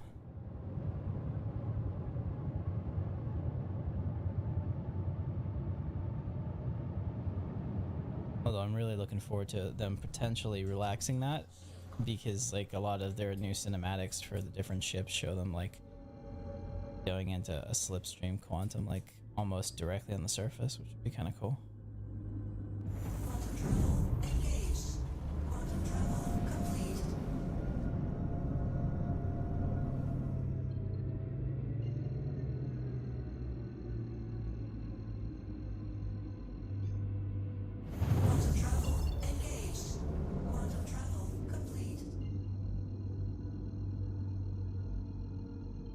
Let's see how this works. Are we gonna come out and slam into it, or what?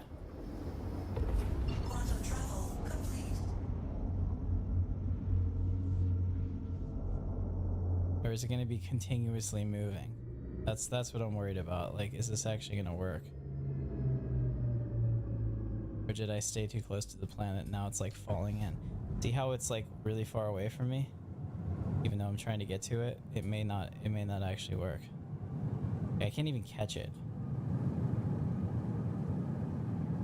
Oh, because it says we're in atmosphere. I'll power to the drive. Yeah.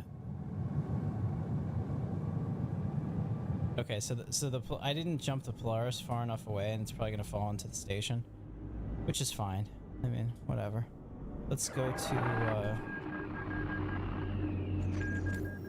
It's not like there's anything on there that we care about right now. So let's go to Microtech. That's one of probably my favorite planets. Like, you can find like really nice spots on it where there's rivers and stuff like that. We'll go Microtech and then do some of those ground missions there.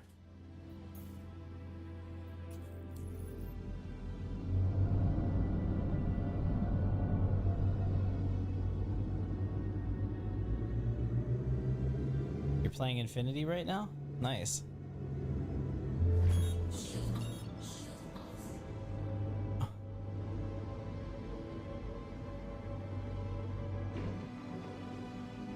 Disabled in atmosphere. How close am I to the damn atmosphere? Oh, I'm at 89. Okay, I see what's going on.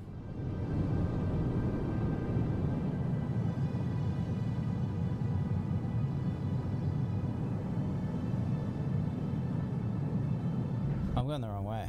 I'm going down. Let's go up. No wonder.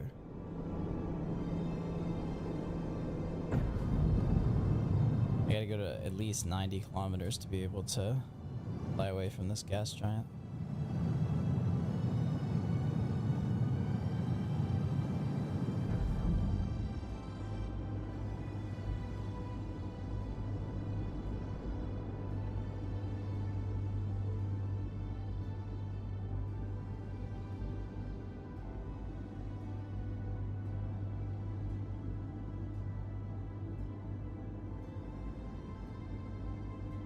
Stars Reach looks awful.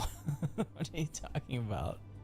The animals emote at you. If that's, I mean, if that's your game, I'm not going to make fun of you, but I'm making fun of the game because I think it's stupid.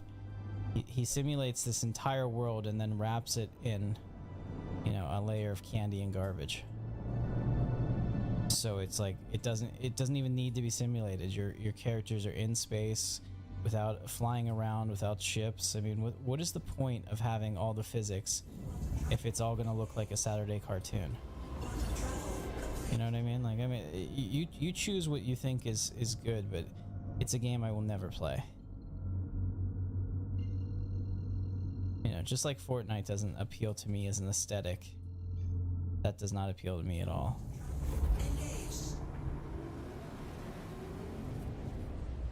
And it could be amazing, and I don't care.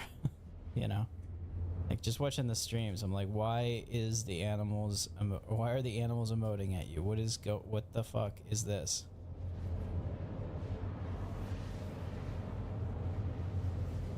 And you know, it's one of those things, like, that's a conscious choice. That's what they wanted to do.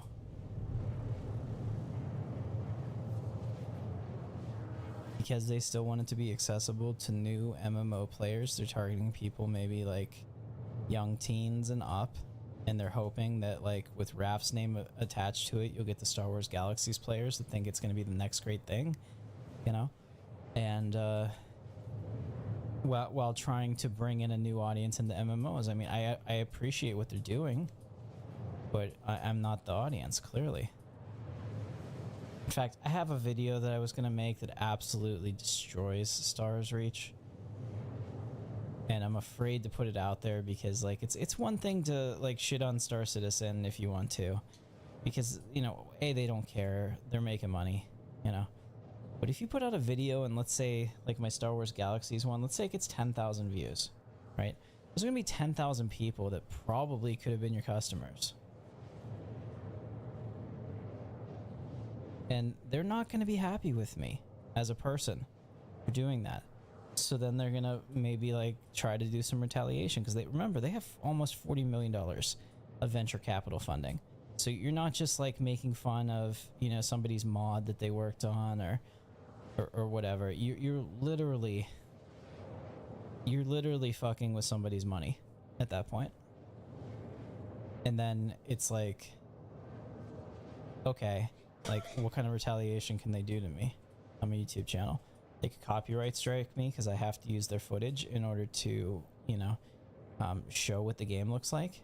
And sure, I can claim fair use, but that's a legal defense. That's not going to do shit for me on YouTube. They could, you know, use their contacts that they have at Disney to be like, this guy runs a store for cosplay armor, which I'm sure they're aware of already and don't care about, but it'd be like, you know, could you guys do something about this? And that would be a potential issue for me. I mean, there's just all kinds of things that can happen, unfortunately, with that type of setup. So unfortunate. This thing has a slow as hell drive. We need to upgrade that. That's the first thing I noticed. The quantum drive on this is incredibly slow. Yeah, so I mean, there's more considerations than that. I don't think that I'm like a super influential YouTuber, so don't get that wrong. It's just that their project is in the space it is. That they only got like 5,000 Kickstarter backers, so if the video reaches 10,000 people, that's double the audience, right? That were like, yeah, I'll put down some money on this. I don't know. And it's still in a phase where I think that it could be hurt by negative press like that. I mean, I'd like to do the video. I already recorded the video. I have it done. I'm afraid to release it.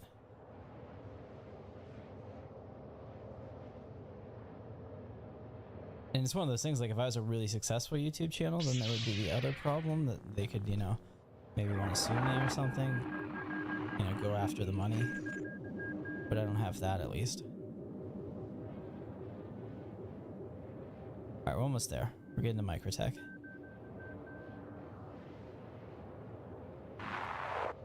Yeah, it's one of those things. I should be able to criticize something without having to worry about that, but the real world that we live in doesn't make it so...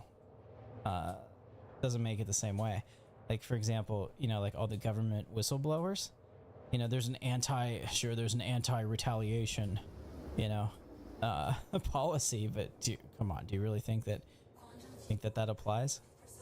Think anyone's gonna like be like, oh, we can't retaliate against this guy? 100% they do. All kinds of microaggressions, and then they can do it to you in the private sector and be like, sorry, it's not governments, it's, you know, coming at you, it's private. All right, we're here. Let's see what kind of missions we have.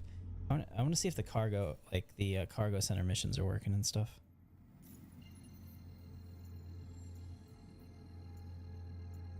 All right, so mercenary. Oh, there's a lot of mercenary ads.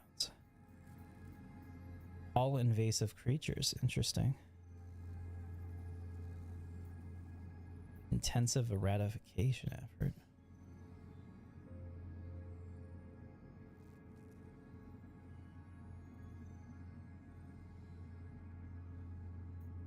Reduce. Okay, so there's a lot of stuff like that. The defend occupants one is good. What's Foxwell enforcement?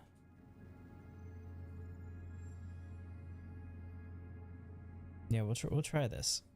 Okay, there's a security contractor evaluation for Eckhart Security.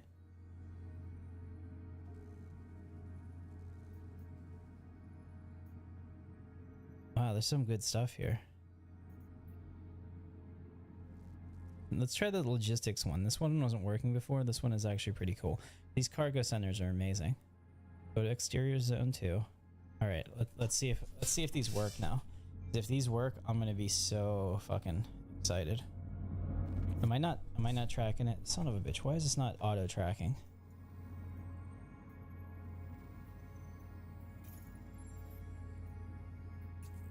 Okay, we are tracking.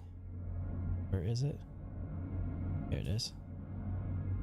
All right, we're gonna go to this Microtech Logistics Depot S4L001. Engage. We'll do this one from the cockpit. You saw the other one from third person. It's fun to fly around these planets.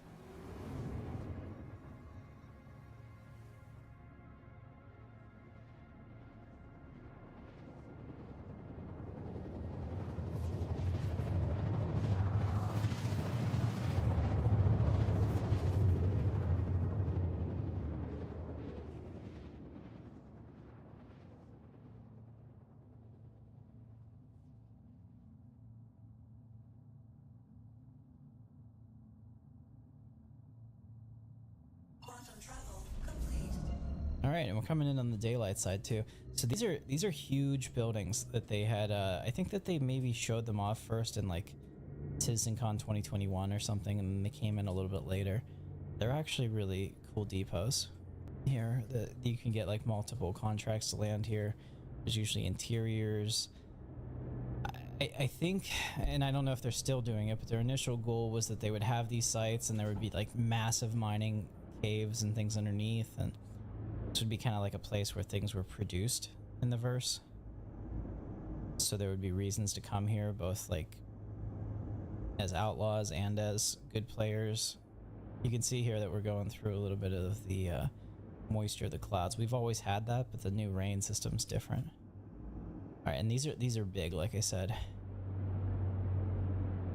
There's landing zones here and hangars and stuff. With the haze, it's not as pretty. Oh, look at the trees. Nice. Yeah, so this is like the nice part of Microtech. I'm gonna try to put down right here. Maybe right on that road.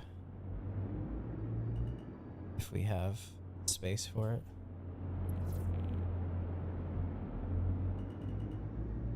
Ah, shit. That's not what I wanted to do. Oh, hold on, are we okay? Oh my god. I'm an idiot. Ladies and gentlemen, Captain Katarn.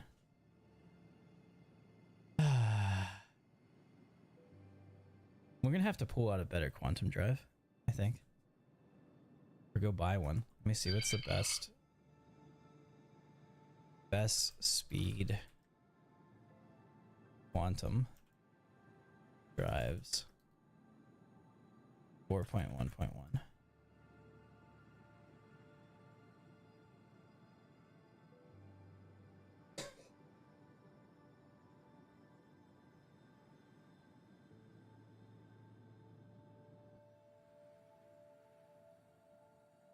I think it's... Alright, so it looks like the Himera, maybe? Hema? No, this is 3 months ago, so this is probably pretty recent.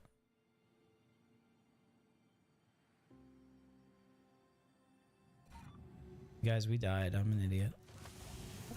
At least we got to keep our sniper rifle. Alright, we're gonna go and buy some upgraded ship parts so that this thing goes faster. I think it's this way.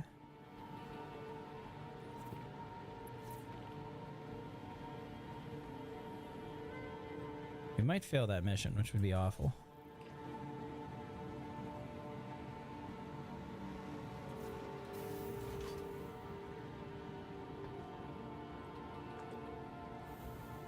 But we can buy a whole lot of quantum drives here. I wish that they had, I mean, they will eventually have stats on the screen and I don't have to, you know, alt tab and look through a browser to figure out which one's the best in terms of what I want. I want pure speed. I don't care about range. In my fighters, as long as I have enough to get there in one jump and I can refuel somewhere while I'm there, that's fine. I just want to be in the system fast. Alright, so we're going to actually take the shuttle on this side to go to the platform.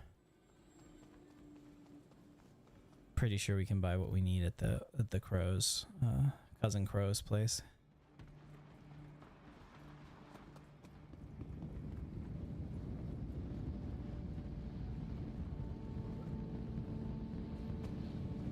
I think, hold on. I don't know if this guy's updated it, but he had a 4.0 guide, the pyro sheet. Let me see if that's still good.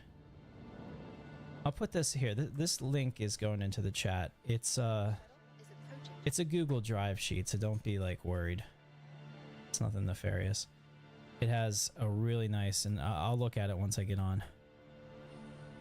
It has a really nice breakdown of all the places in Pyro, along with, you know, useful information about drives. So like if I come here to... The hatch. Shuttle will be departing.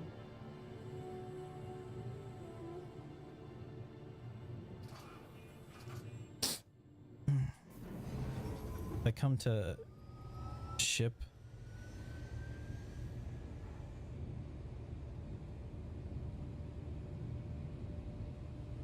I used to have a ship map thing on here. Maybe it's not here anymore. Or would say like what ships could jump to where. Maybe it's the quick reference map. No.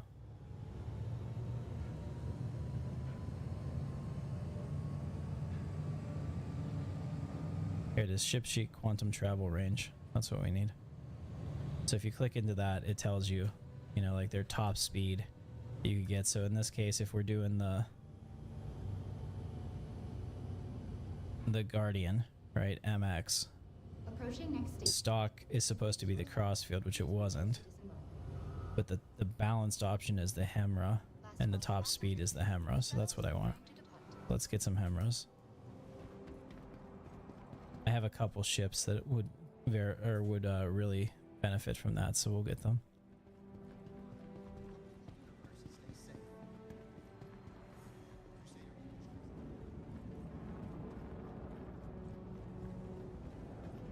Pretty sure they changed out the component on that. Oh, went the wrong way. Excuse me, excuse me. Pet detective. Where we want to be. Cousin Crow's ship shop.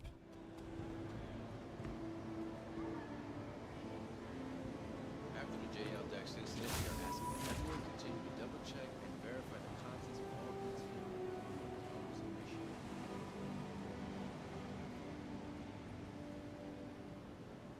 All right. So let's go to categories and propulsion. Not propulsion. Systems, maybe. Item name her. Here it is. Amera. Let's buy it. I'd like to buy 1, 2, 3, 4. I'd like to buy 4, please. I have 4 ships that probably could upgrade to the best available stuff.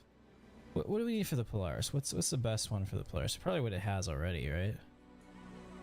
Oh, it comes with a civilian stock, but it is the best one, so that's fine. What other ships do I fly in pretty regularly? Starlancer could also use one of these, the Starlancer Max that we have. Use that. What else? The Scorpius, obviously, the Mercury. Yeah.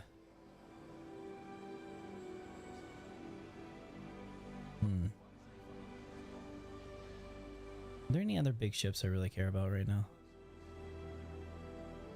Survey says probably not. Okay, good enough.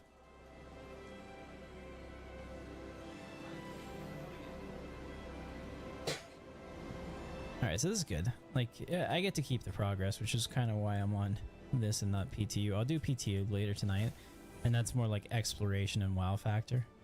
But I really just felt like getting into Star Citizen and doing some stuff today. On the live branch. And like here, like you see how I'm like so focused on my objective, I'm not even looking at this, but this is like visually amazing. And the fact that I can fly anywhere and move through those clouds, and those clouds are going to start raining soon in the next patch, and there's going to be storms and all kinds of shit. That's just, to me, that's what makes this game amazing. It's the dream of like Last call for getting there. The shuttle is preparing to depart. See, and we're really in the Cloud City. Like this is a different take on Bespin, right? We're in a gas giant, we're in these floating platforms that are way above the surface. Like, this is why I play. The shuttle is preparing to depart. And yeah, it's frustrating and slow, and you're like, damn it, why can't you do, you know, all this stuff right? I get it.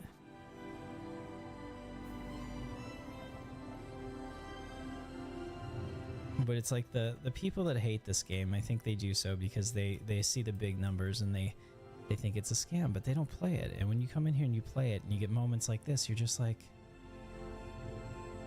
this is incredible. It's not without criticism, but it's incredible.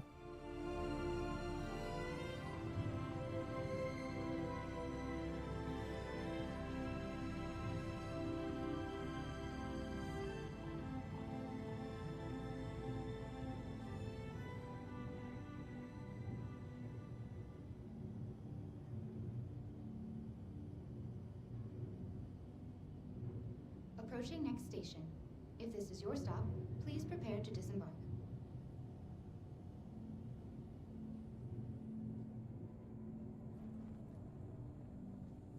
Okay, so it looks like the Colossus is probably the fastest straight up drive. So if all you cared about was speed, that's the one you should go with. But mine is like the best mix of speed and distance, which is important because if I can't jump all the way across the system in my fighter, it doesn't matter how fast it is. I'm gonna have to stop somewhere and waste 6 minutes, 7 minutes.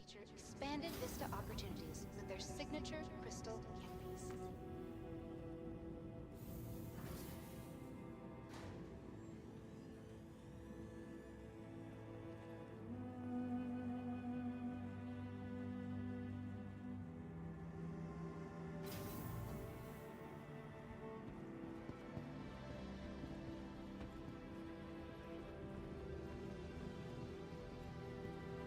I have a feeling this mission will be bugged for me, since I've not been there and they probably spawned or didn't spawn or something. By the time I get back there, we'll probably have to drop this one and take a different one.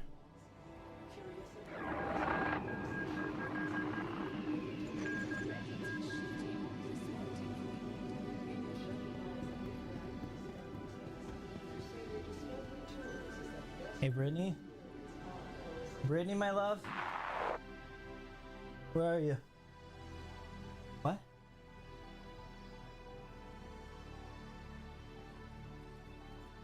Welcome to the ASOP vehicle retrieval. I'm here when you get a chance.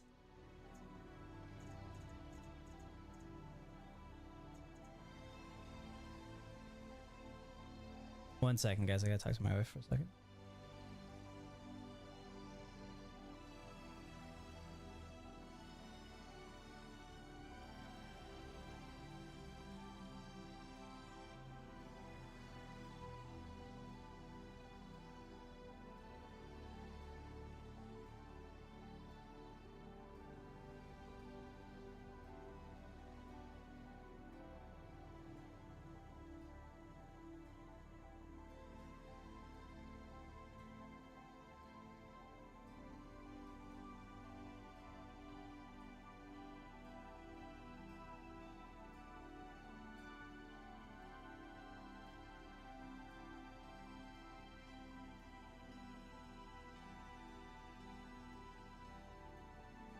Alright, sorry, we're setting up dinner plans. Let's do this. So we're gonna come in here and make sure that we claim this.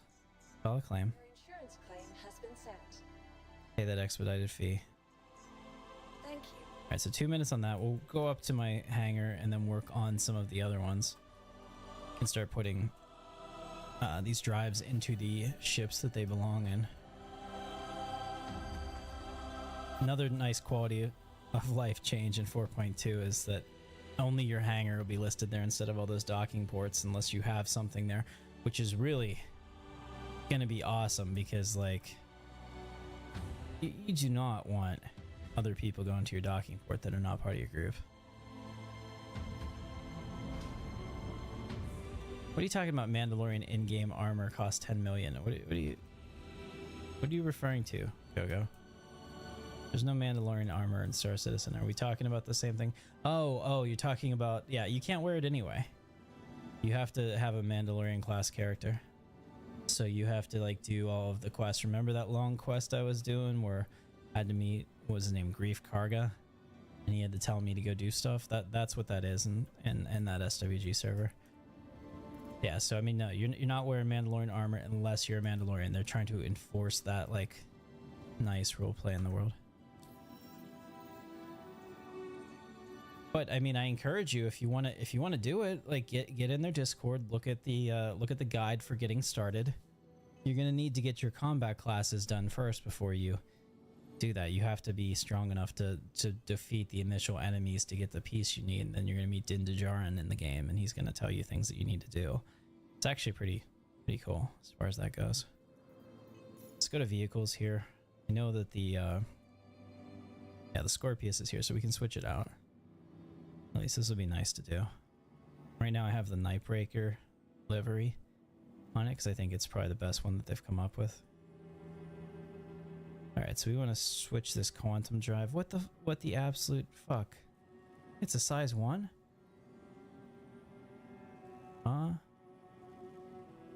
So is this out of date? When was this last updated? Am I an idiot? Maybe. Potentially.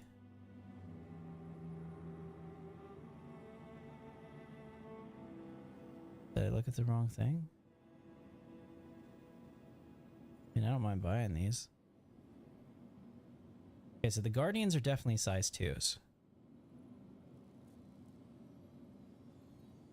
It says on this list. What about the Scorpius?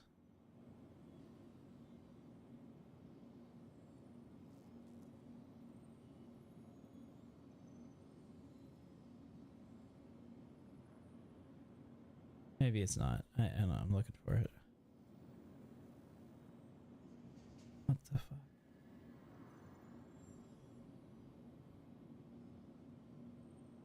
Okay, so the Scorpius is a size 1, so I need an Atlas for that, which is... I'm guessing also a Cousin Crows, right? But we can at least get our Guardian set up. No, that's Hurston RL5. Okay, so that's where we need to go to get a bunch more. So we'll get some more Atlases, maybe put them in one of our cargo ships and bring them back. To the ASOP vehicle retrieval system. Alright, so if this one is here, then I can upgrade it. Okay. So the MX is here. Goodbye. So I can come in here and do my vehicles. Guardian MX. And this should be the right propulsion system for it. Yeah, instead of the crossfield, which is a decent one. I'm gonna go with this. Alright. Save the changes and equip. There we go.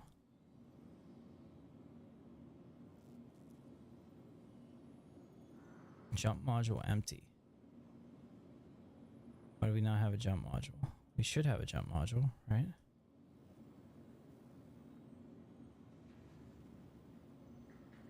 I wonder if this is one of those bugs that it should have one. It doesn't. We have the blackout livery, which I think is pretty cool. Wish it was black and blue, obviously. But I can live with that. To the ASOP vehicle retrieval system. I'll have to see if I can actually take this through. If it's actually empty of a jump module.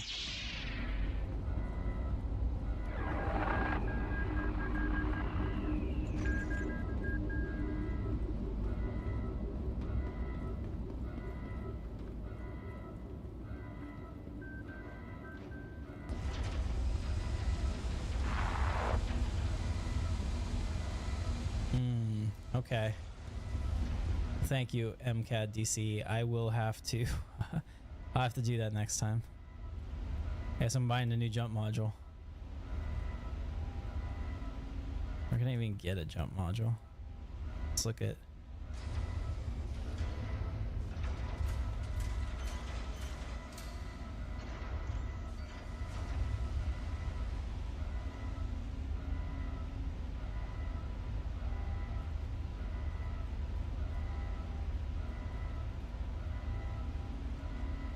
Okay, let's see. I might be able to fix that. That's okay. We're not going through the jump point right now. We'll deal with it later. After I blow up my ship, will it show up again? Because I have no doubt that I will end up killing myself like a moron.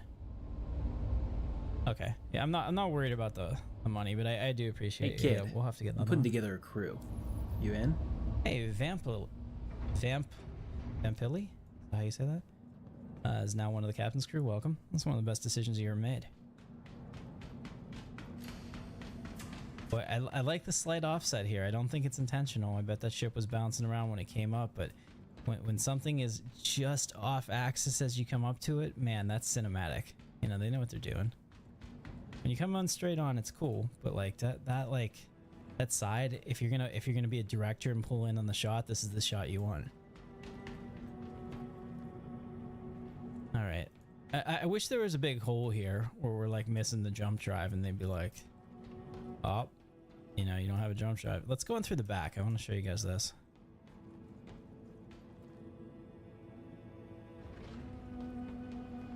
So the other versions have like a living quarters, but this one sacrifices that supposedly. Bigger shields and, you know, a second shield generator, more DPS, all that stuff. And clearly, I mean, there's room to have it here if you want it, but trying something a little different. I just wanted to see if there were... Okay, personal storage. How much do we get? 450k at CU. So like almost half an SCU. Okay.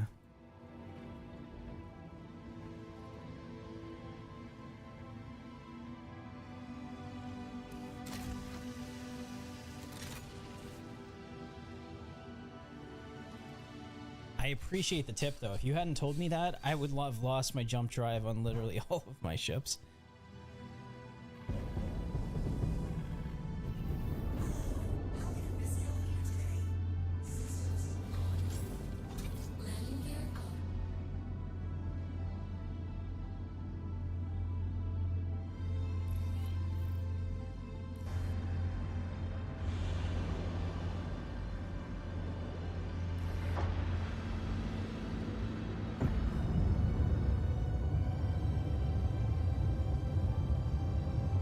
Bursting for the atmosphere. Bursting for Hurston. Actually, we're going to Microtech. And hopefully a lot faster than we did last time. Or all of this was a waste. And when I come in here, I am going to set my limiter so I don't slam into the damn ground again like a fucking moron.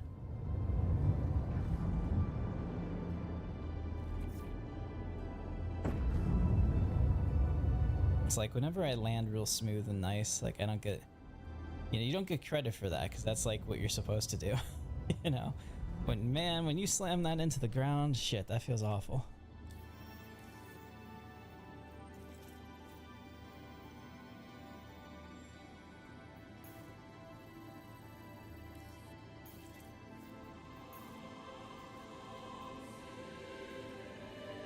All right, let's do it.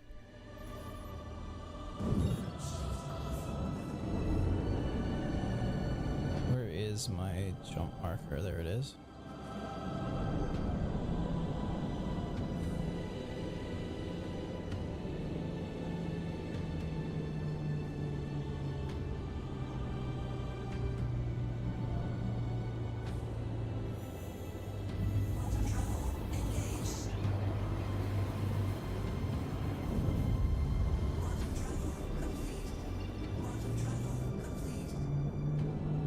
Kid, I'm putting together a crew.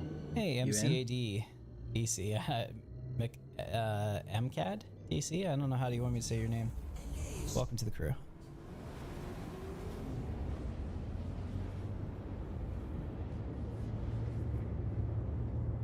Okay, whether or not you want to be a part of the crew after watching me slam into the planet is something else entirely, but I'm glad to have you here. Oh shit. I was just fucking... Oh, that was stupid. I was just hitting switches on my terminal and turned everything off. Like that's one of the things I do whenever I'm in the cockpit. I have some switches that I don't have bound to anything so I can play around with them. But that one that I touched is actually like the master control. My bad. MCAD DC, I like it.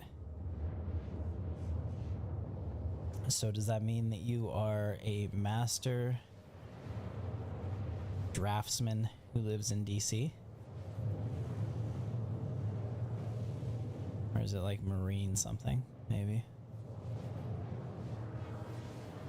Military designation.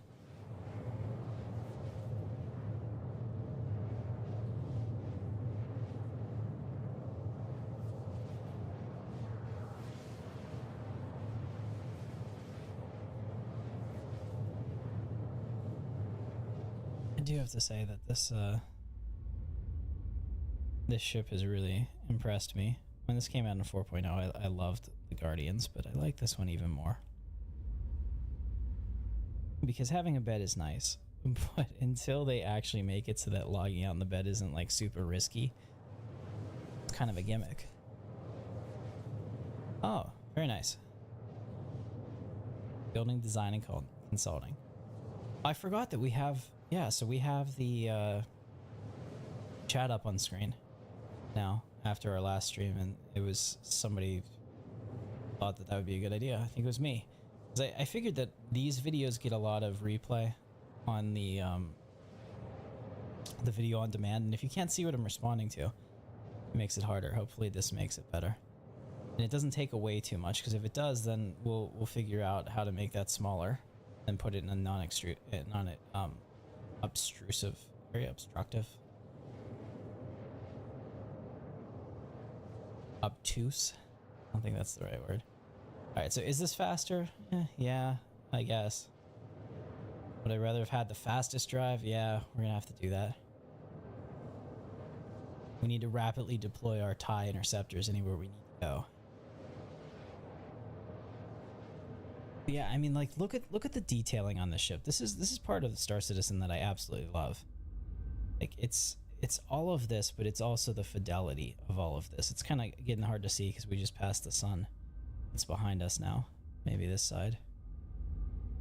You can kind of see it, like all the irregular angle surfaces and stuff, and how they do this is actually pretty incredible, since most of this is done by like texture things. Like, you wouldn't want to have all these angles for people to have to render them. So the ships are actually pretty basic, but like whenever you see them, this is all the result of like detailed texture work and other tricks that are used to make it look like there's a lot more faces on this than there actually is, which is a pretty amazing like design work. But you can kind of see it just in the center there, how there's those little strakes right next to the cockpit.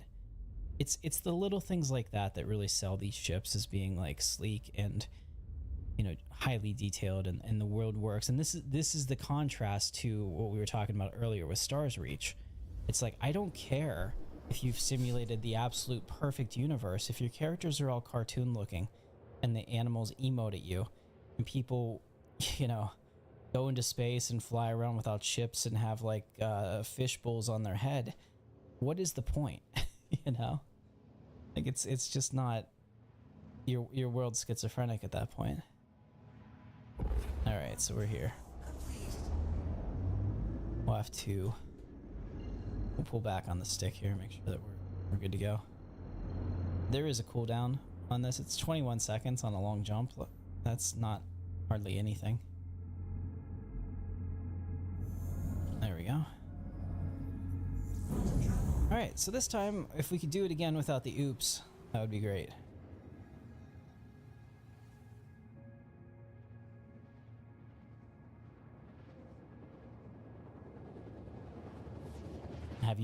Have any of you seen the new storm clouds in 4.2? I had a stream the other night when we were flying through them, and it was really quite the thing. Oh, looks like this damn planet rotates so quickly. It was sunny when we were here before, and now it's night. I slam into stuff at night. So we'll have to be careful. Like my dad, he's always like, well, I could come over. I'm like, sure, when are you gonna come over? And he'll be like, maybe like noon. I'm like, what about like 6? He's like, oh, I don't like driving at night. I'm like, okay. But I guess if I'm in my 70s, I would maybe feel the same way. Alright, let's go shields on. Let's get a little bit more control here. I don't care if it takes an extra minute to get down there. We have to stop. Not yet, you need a better graphics card. Okay. Well, I would think that maybe you could justify that for tax purposes too with your business. Wink. You know, like I have a 3D printing business, and I also use my computer for that. For, you know, slicing files and all of and whatnot. So I would say it's, you know, 60-40 personal versus work.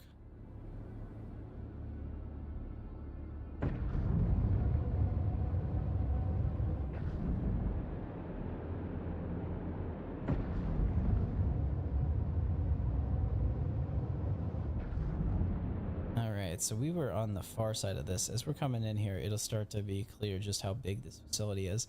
I don't know how well it's lit at night, because I don't think I've done a lot of these at night. I mean, we're still kind of, you know, 3 miles out, so pretty far.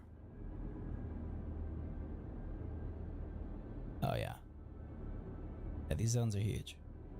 I do enjoy the idea of what they're trying to do here. When they build out all the outposts and destructible environments and stuff like that, that's going to be amazing.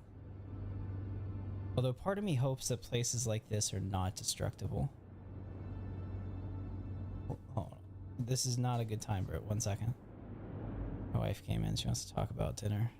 But I don't want to crash again. I go ahead and pull back on this and go to very controllable amounts. Okay, so extraction zone 2 is over here. I'm gonna park right next to my wreckage.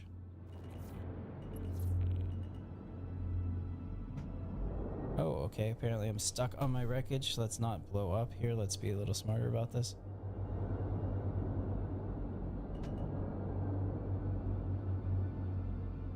Alright, we're gonna have to go backwards, I think. It did not like the idea of me doing that. Let's park right here. Start the landing cycle.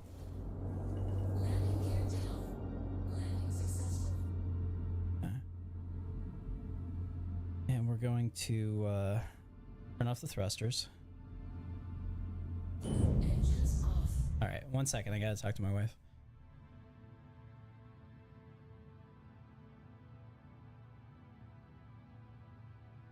Okay, sweet. So she's ordering dinner. Great. And we're gonna see if this mission actually works. I don't know where they are. They could be inside. They could be out here. I've done the ones before where they were in this like industrial structure in the back. But it says there's 100% hostiles remaining here. So I'm really hoping, here's my wing. You know, it'd be kind of fun to come down here and salvage these weapons. Where's my body? Here's my body. When you look at your dead self, oh dude. I don't know. I don't know if I can I loot myself?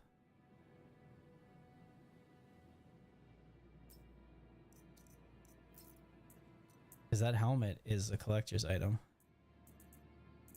So if that's like a duplication scheme. Oh no, I can't take the helmet. Okay. But I can take all this cool stuff that we had before, so we'll move that all. Yeah, because we picked up a collector's edition sitcon. Fun. I have a couple of those now. And whenever you aren't able to get them in the verse, that'll be kind of important. The other thing too is they seem to have fixed the sniper rifle. It was having issues before.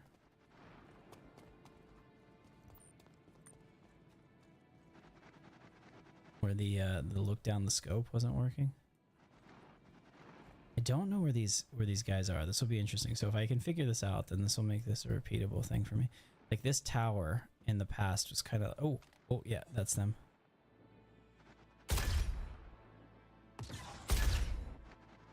Come on up, buddy. All right. Oh shit. There's at least one sniper that's got a good beat on me. Ow. Was it 4? I got a tier 3 injury. Have to be really careful. I don't know where they are. There he is.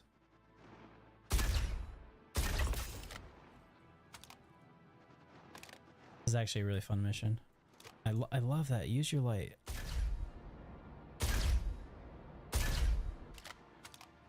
Thankfully, we have a lot of sniper animals. So you can see, like, just picking up that sniper rifle in the last mission has really worked out here for me. Because without that, I mean, they would probably mess me up going up there. Let's see if I can get this. There we go. What else do we got? There's a dude down here.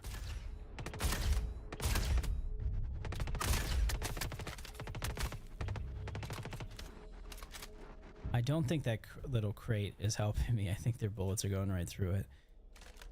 Let's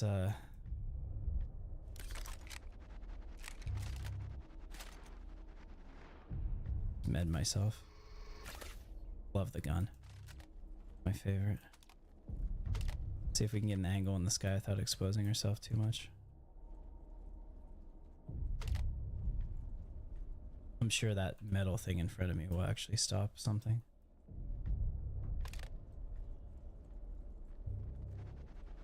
That's the thing, like when the AI spawn in and they actually do stuff, they are pretty smart. They'll reposition and try to get you. Alright, so there we go. I got enough down that my helmet can figure out where the rest of them are.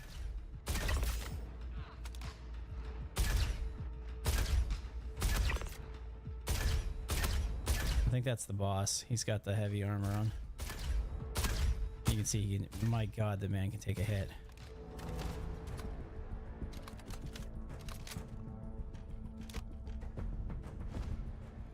Come on out. Keep an eye on the other guys, but it looks like they're on the other side.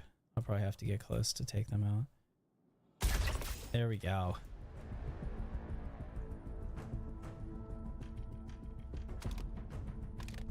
Alright, we're gonna have to approach. Keep an eye on our targets. Here we go. Switch over to our close range weapon. This is the exciting shit. I love this part of Star Citizen. Combined arms nature of it. I saw that there's a video trending. I won't watch it. But it was all like how CIG doesn't understand combined arms. I'm like, oh yeah, random YouTube channel. Tell me how you're better. How do you? You're just like so much smarter. What is it? 3? Yeah, it's 3. I like using the gun. There are refillables for it, but I don't know how often you have to actually do that.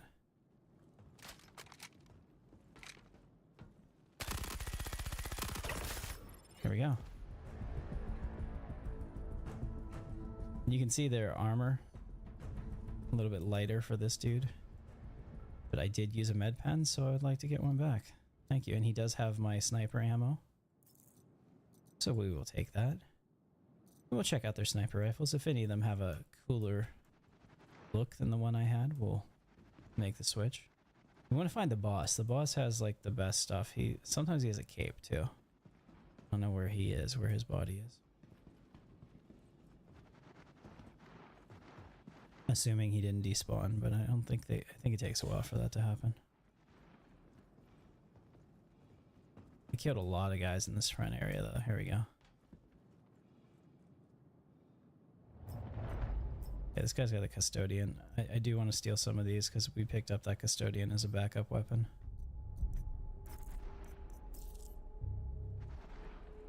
You hear that over there? Sounds like, yeah, there's a dude maybe firing. There's other people here doing their missions too.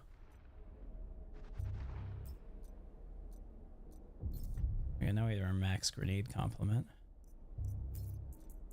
Checking this guy's pockets to see if he has anything else. What is this? Taking that. What's the difference?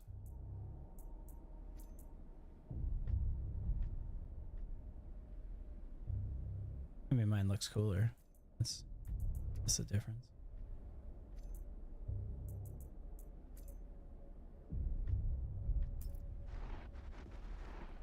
Alright, so this is not the boss. I thought this was the boss. I think he's probably on the stairs back there. Yeah, so that's the coolest thing about Star Citizen. If somebody has the armor, like an NPC or even, you know, more morbidly if you're into pissing people off. Oh, here we go. I need these 'cause this is actually this here. It's actually what we're running right now, our main weapon. So that's perfect. Look at that. I didn't have to buy any more ammo. Alright, this guy's the boss. What does he have? He's got an FS9. This FS9 is actually a really cool weapon. We'll take the ammo for it. He does have this Citadel core base, which a lot of people like.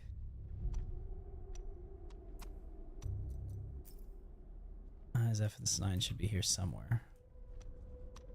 So here's another one of his ammo things for the FS9. Now it's considered an outlaw weapon, so it's right here. You can't actually buy it. But if I take the pieces off of this one,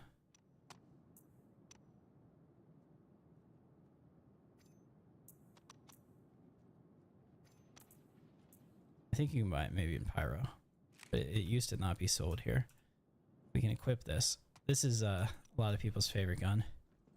It's like the Rambo gun, right? Let's see. Can I get the pieces back on this? No, it's gonna take a size 2, which I don't have, but I can put this on at least. There we go. Yeah. So now whenever we get in here, get some. Yeah, it's a fun gun. Put that away. Anytime we get this for free and the ammo, I take it. Also, this little gun here, this P8 SMG, I think that's the military version. I might be wrong. Alright, let's go back to my ship.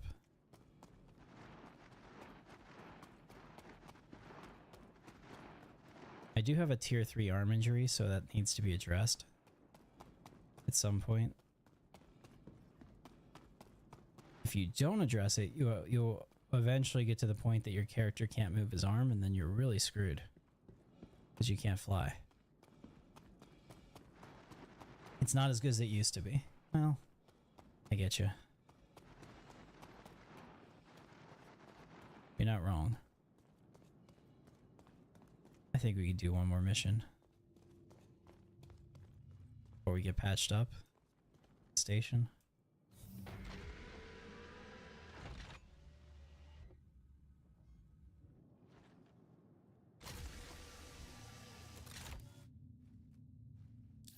Alright, let's see what other contracts we have.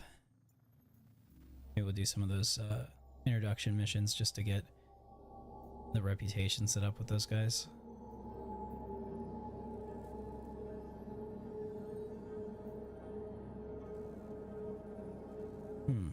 Might do that one. That seems kind of fun.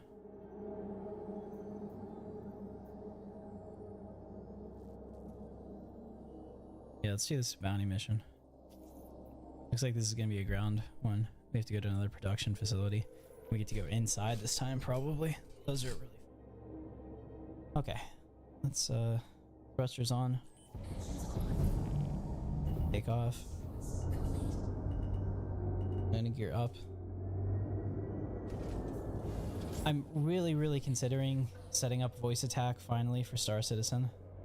Because, like, it's getting to the place where Star Citizen is getting, like, tons of updates this year, and we're getting all these new systems, and playing with that and just being able to say, Alex, put up the landing gear and stuff like that. I like to have my my AI assistant named Alex, like the chick AL IX.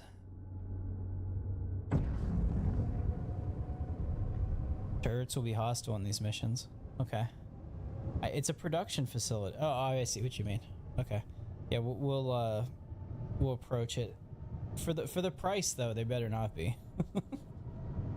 For only 15k payout? I mean, that's anemic.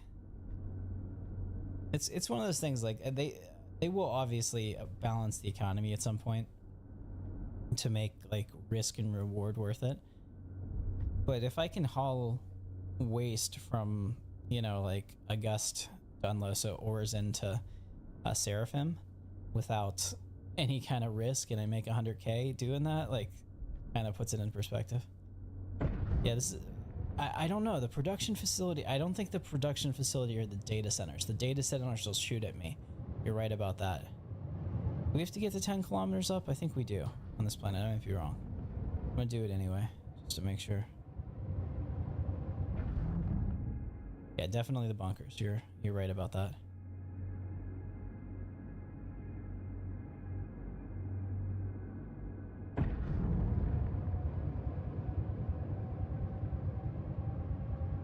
Alright, we're at 10k up. We can switch to nav mode. And make the jump. Yeah, I think this gray cat stat... oh, I'm still too... How high do we have to go now? It used to be like really high and then they brought it down, but I don't know what it is now.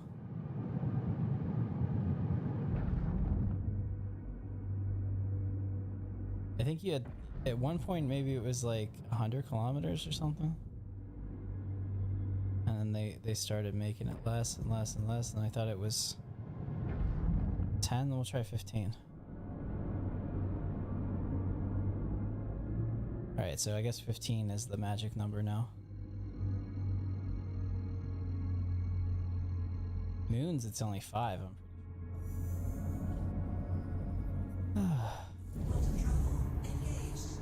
Let's go third person.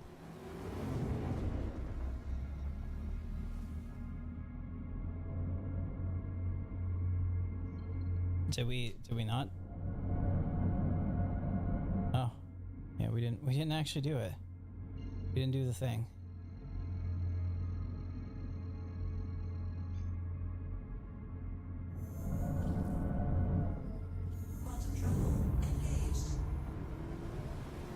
Okay. Appreciate it. Those are great tips. Despite playing Star Citizen as much as I have, I don't know every nuance. I appreciate it.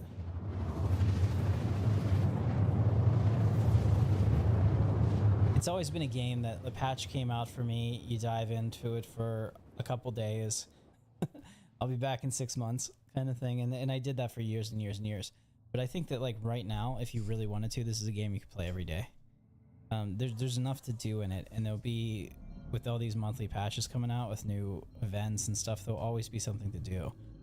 So if you can deal with the frustration that you'll sometimes have, I think you're good to go.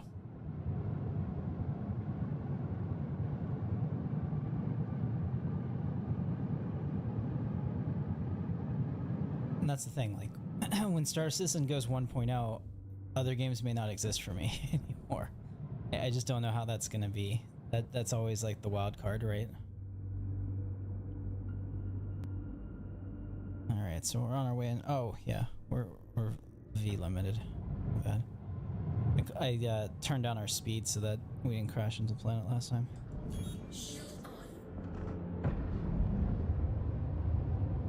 Yeah, so here what'll happen is there'll be a group of enemies in there, and I'll have to go through the facility. I may have to go through tunnels. They may be underground. Sometimes they're in the lobby. Sometimes they're like back in an executive room, and I'll have to take care of them. But if this station shoots at me, that's a problem. It could happen. It's happened in the past. Just have to be ready to boost out of here, so I should probably let my boost fill up. There are some AA turrets.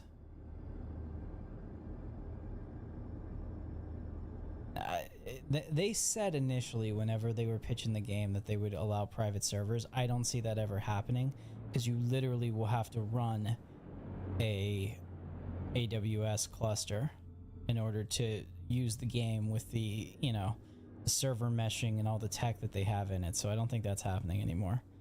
It's just a casualty of the evolution of the game.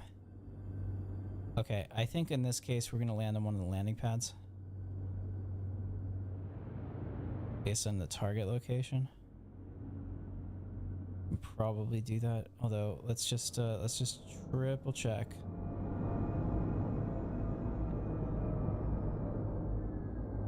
Yeah, we're gonna land on the landing pad.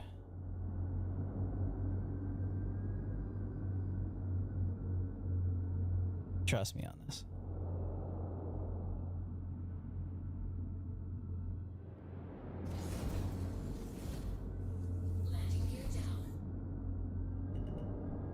You can see this is pretty cold here, so it's covered in some ice. I think that's a good spot for us. Let's see how we are. One of the things that they said in the dev tracker this week is that they want to have, let me go up a little. I'm gonna try to line up. There we go. But they want to have a underneath the ship landing cam so that we're able to land easier, because like that's, I'm guessing, you know, as I come in where the ship is, and I don't like going third person because that feels like it's cheating. You know, this is a first person world. You do what you have to, but like I want it to all work. I also like leaving the shields up here too, so that if somebody starts messing with the ship, I might get, you know, if I'm close enough, I might be able to get here in time.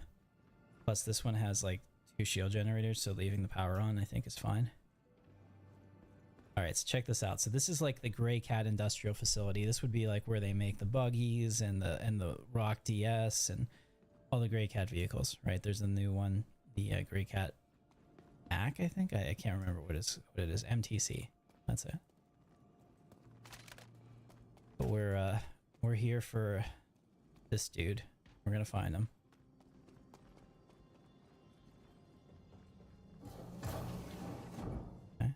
See that there's a nice little reception room to make sure we're not dragging in all the cold air. We'll put this away for now because we're all friendly here, right? You can see I'm in the Grey Cat facility. Here is a Rock DS. This is a ground mining vehicle.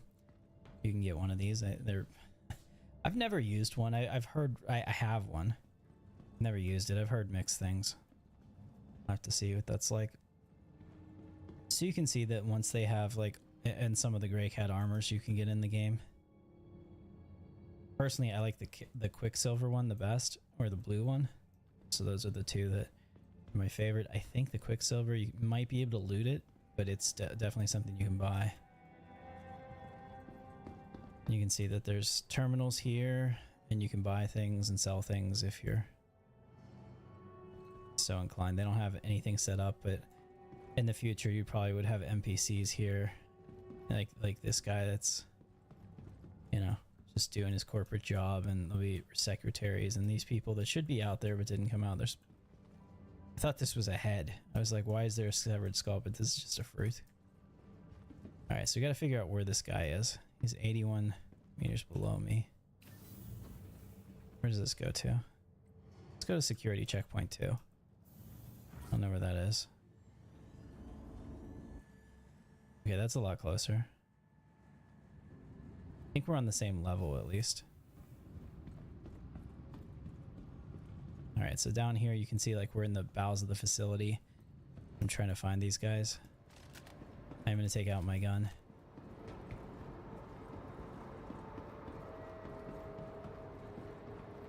Now if I... First of all, that jumpsuit looks awesome, miss. I know, I'm not pointing at you, I'm sorry. I was just admiring your suit. Take it off. Hey, what's going on, TK? What kind of org do you think you want to build in the future? If you go back and scrub the video back, I had it up there, and I kind of went through all of that in this video. Don't know where this goes. I don't know if we're going the right way. I need to get to wherever that is.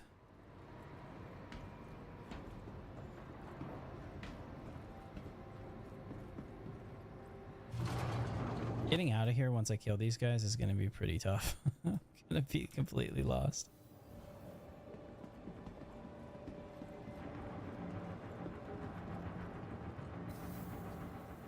Yeah, you should find a place where I have Photoshop up as my main thing. All right, so that's where we need to go. Well, check it out. You're about to see it in a second.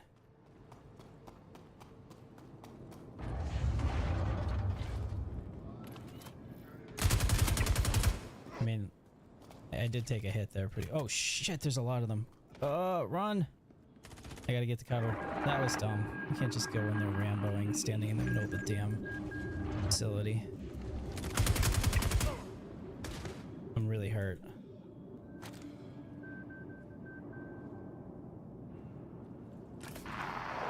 That guy had me. Dead to rights if he wanted me. Somebody else must have shot him. There he is.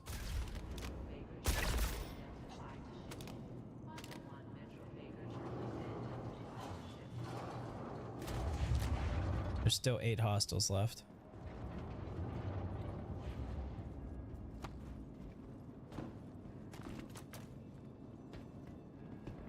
I haven't killed enough that they all get their markers yet, so I gotta be careful.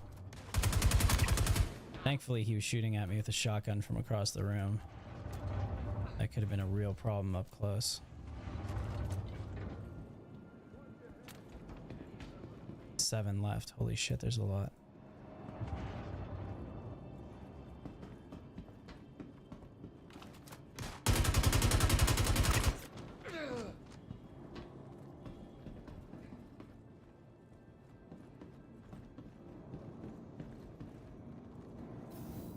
Okay.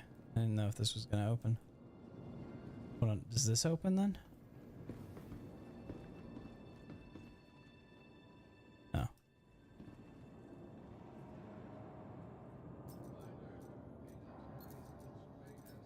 Yeah, these guys have shotguns, so as long as I stay at a distance, I'll probably be okay.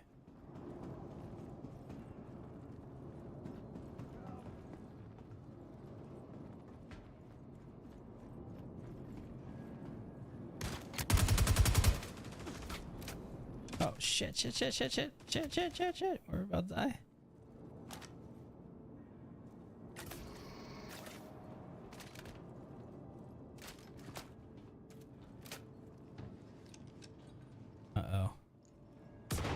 Oh shit. Okay, they're coming. See if I can out angle them.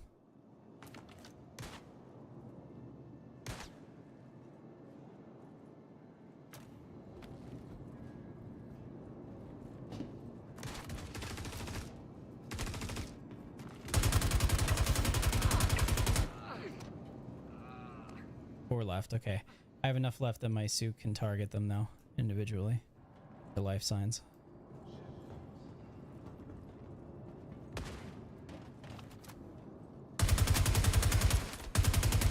Just go down, damn it.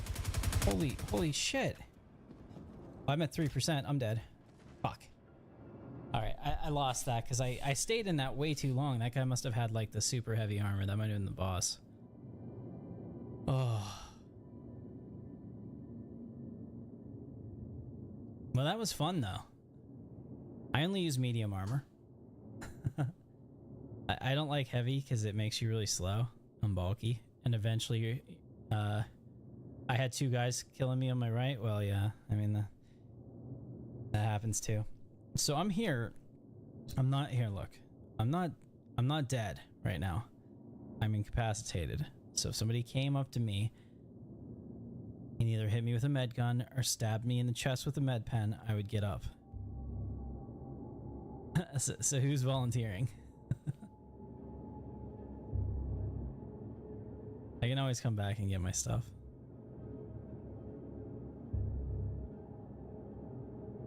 I like that how my, like, even going down, I'm holding on to this gun out of my cold dead hands, right? Oh, that's fun. Yeah, it's an hour timer, hour and a half. So if you wanted to wait, because like, here's the deal. In the future, death in this game is going to have some serious consequences. You do not want to die. When you create your character, you're like, here, I mean, you're in game. I don't, let's figure out what server I'm on. I think it's R_display 3? Something like that.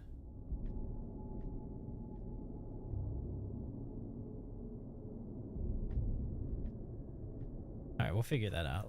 Let me look at it.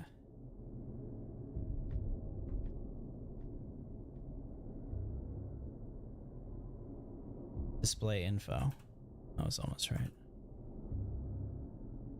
Alright, so that's what we wanted. I am on the server 17, game 17, US 1.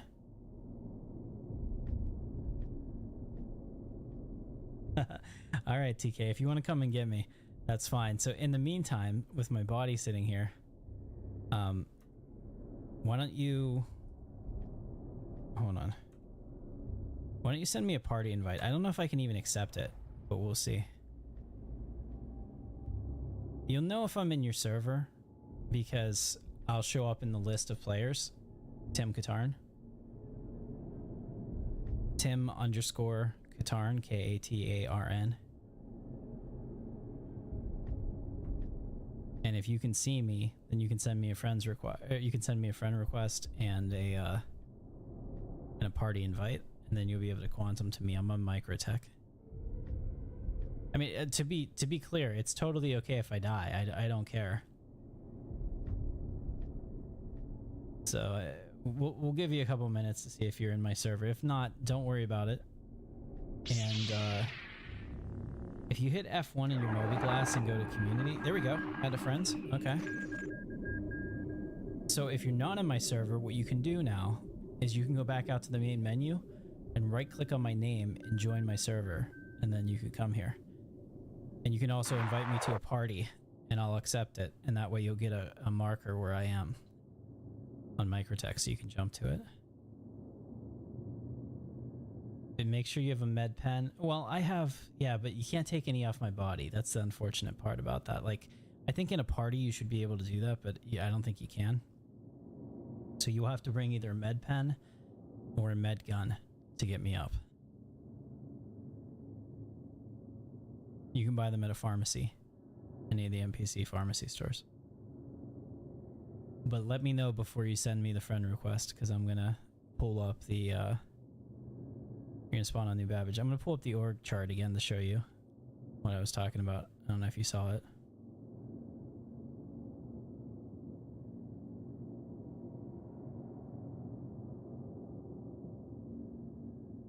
Okay, so this is what I meant. Let me pull up my, move this to the other side so that it's not in the frame. You don't need to see how the magic works, right? Behind the scenes. Okay. So it's the way I'm envisioning this. I kind of like the way Nova's set up, and I mean I would just join Nova, but like I said, I'd be more of a leech to them, whereas here I could be an asset to us since I have all the ships and whatnot. But like Intrepid Galactic Enterprises is the name of the group, so this would be like our base org, right? And let's why is the timeline so big? Let's get rid of that. Okay, there we go. And let's fit this on screen. Okay, so we have an Intrepid Galactic Enterprises, right? That's our group. But I see it as being like 5 disciplines that we can do, like interdependent. And you don't have to like be like, oh, I'm in the transportation. Like we can do anything, and that'd be kind of fun. So we have fabrication, because I have the giant pioneer ship. So that's Intrepid Astro Forge. That's where we make things. You know, we create bases, we create structures, ships, whatever it is they allow us to craft. That's Intrepid Astro Forge, right? Fabrication. In order to do fabrication, we need resources, and that's Intrepid Dark Matter. And that's, you know, mining, salvage, whatever we have to do in game to funnel those resources into the org for fabrication or for anything else, right? And that's another discipline. And I have all the ships for that. I have all the mining ships. I have all the fabrication ships, so don't worry about that. Like basically I just need you. And then here we have the exploration, right? So this is Intrepid Cosmic Horizons, and what that would be is scanning for new jump points, looking for resource scans, places that we can get high quality resources, any other type of exploration gameplay there is, maybe trying to find good places for settlements, outposts, things like that. We don't really know what the end goal is for the exploration gameplay, but whatever that is, that'll be this, okay? And then here we have transportation. This is Intrepid Stellar Logistics, and this would be moving resources that we get, maybe to fabrication, maybe to NPCs, maybe doing, you know, transport hauling as a contracting thing for other guilds or other people that might need it in the verse. I mean, there's a whole lot of stuff that you can do with this. So I have an ironclad, I have a hull C, I think I have a hull D, I have all kinds of big ships that we can use. And like I said, I don't want to be the captain of all my stuff.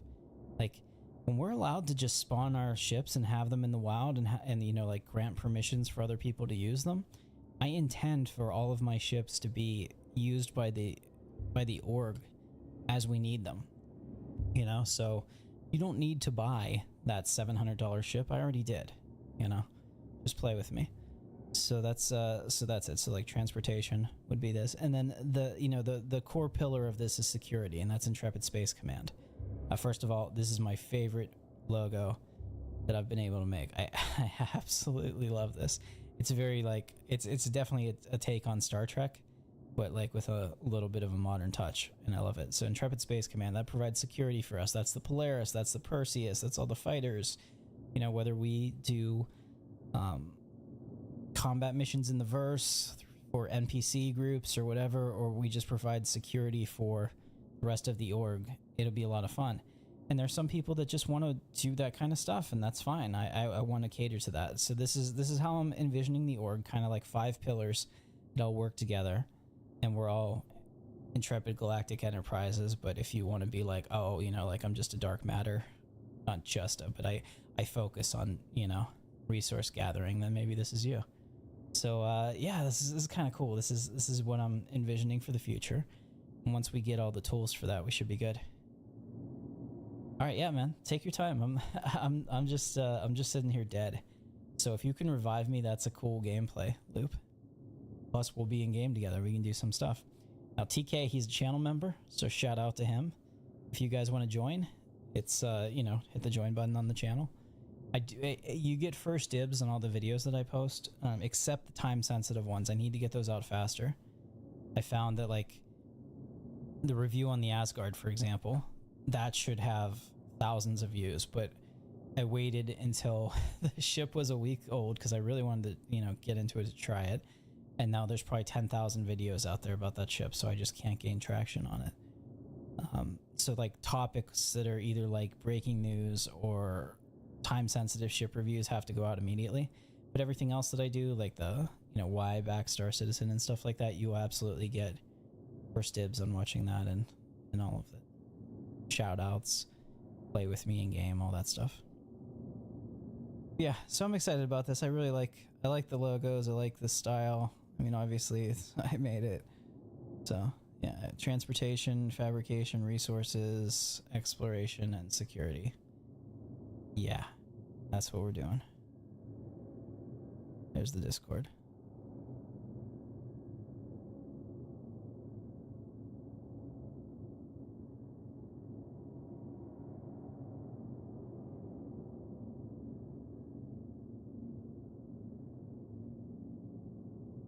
Thank you. Yeah, I mean, like it's a cool idea. It's the people that make it happen. Like I said, I have the ships. In fact, while I'm waiting to be rescued, here, let me show you this. I don't think we have anything negative here. Let me go into my hangar.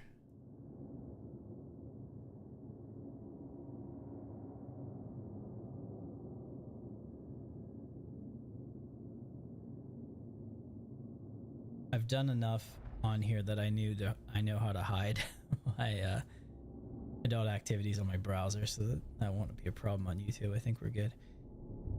Let me see if I can show this.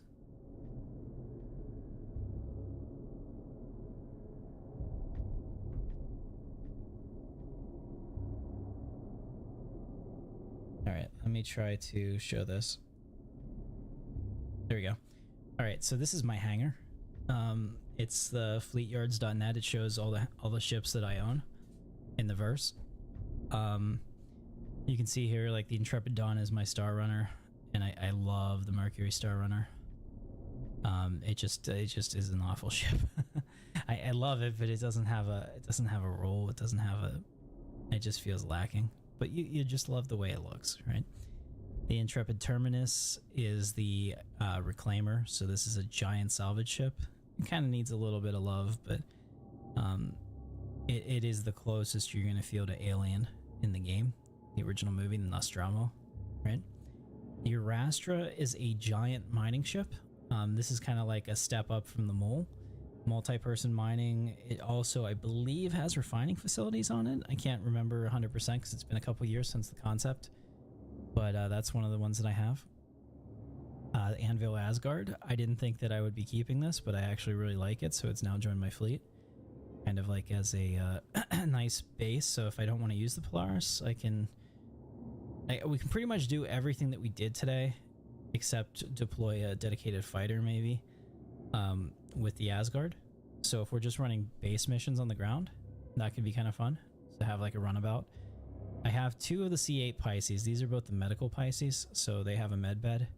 And the point is that I can use them as respawn points either in the Asgard or in another ship that they fit into in order to do that, or just, you know, have them in general because they're nice little ships. I can't ever see myself running cargo in a Pisces, so the base Pisces isn't really necessary. I do have a C2 Hercules. It's a big ship. It's kind of it's in the current game, it's probably the best cargo ship in terms of like having a huge grid and being able to fill. But the trade-off for that is it's slow. It turns like hell. I mean, like it's got very low DPS because you're not going to be able to sustain that DPS on somebody that's in a turning battle with you. You might hit them a couple times, but they're going to get away. So it's not built for combat at all. That's why I think that like between these two, I think the Asgard is better, and I got a lot of pushback for that, but that's fine. That's my opinion. I would rather have this than this, unless I just had to load up 500 SCU of cargo. Then of course I want this, but like to do everything, I think the Asgard's better. Let's see, Cutlass Black. I didn't know that I owned this. I thought I was getting it as a loaner for a long time. Why am I not able to?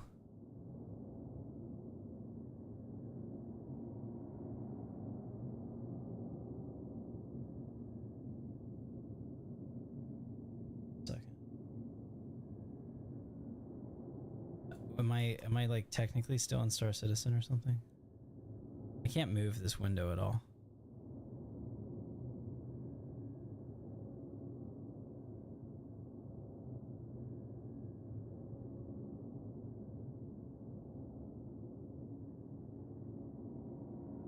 Alright, let me kill that and come back to it. Yeah, okay, it just died. I think that window is dying.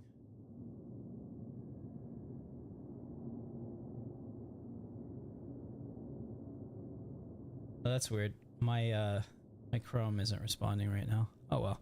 But yeah, so that's just a couple of the ships I have. I have a lot of them, and like I said, I can't fly them all, and I totally intend to allow you guys to use them. Did you send me a party request, TK? I can't pull up my Moby glass, so you're gonna have to like do it, and then I will. There we go. Now you can see me. I guess I'm using rapid eye movements to trigger everything while I'm laying here. Let's never forget what we lost. Look at this.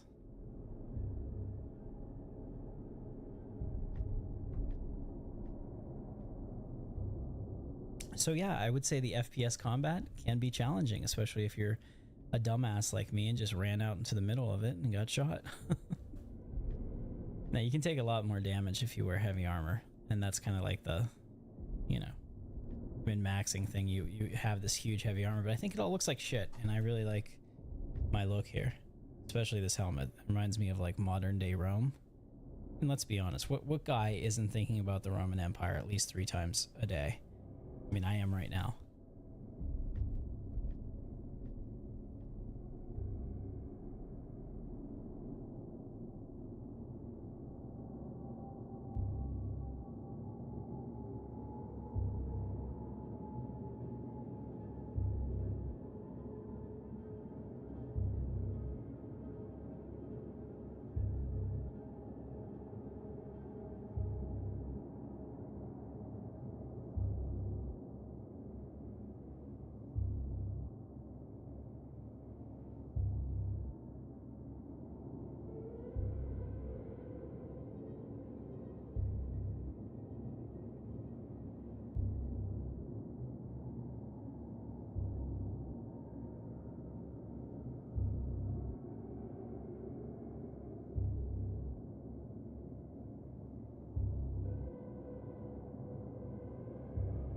All right, 1 second.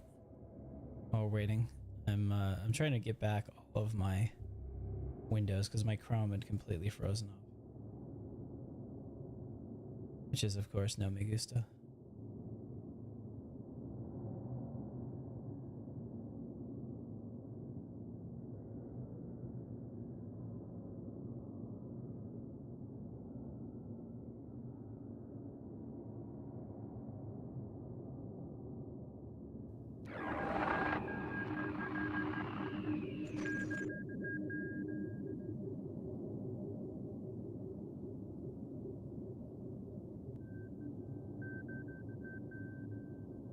That's the other thing too. I can't see any of the live stream stuff, so give me a second.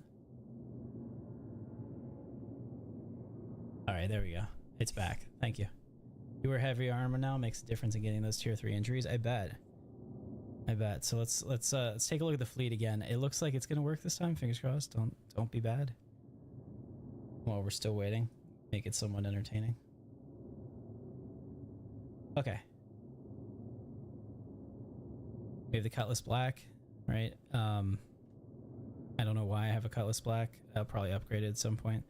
Mystic Expanse. So this is kind of like a tender. Think of this as like a tender for miners, right? So if we have our mining fleet out there doing something in all our prospectors, you can be driving a couple Mystic Expanse around, pulling off bags, putting on new bags, and refining it on site.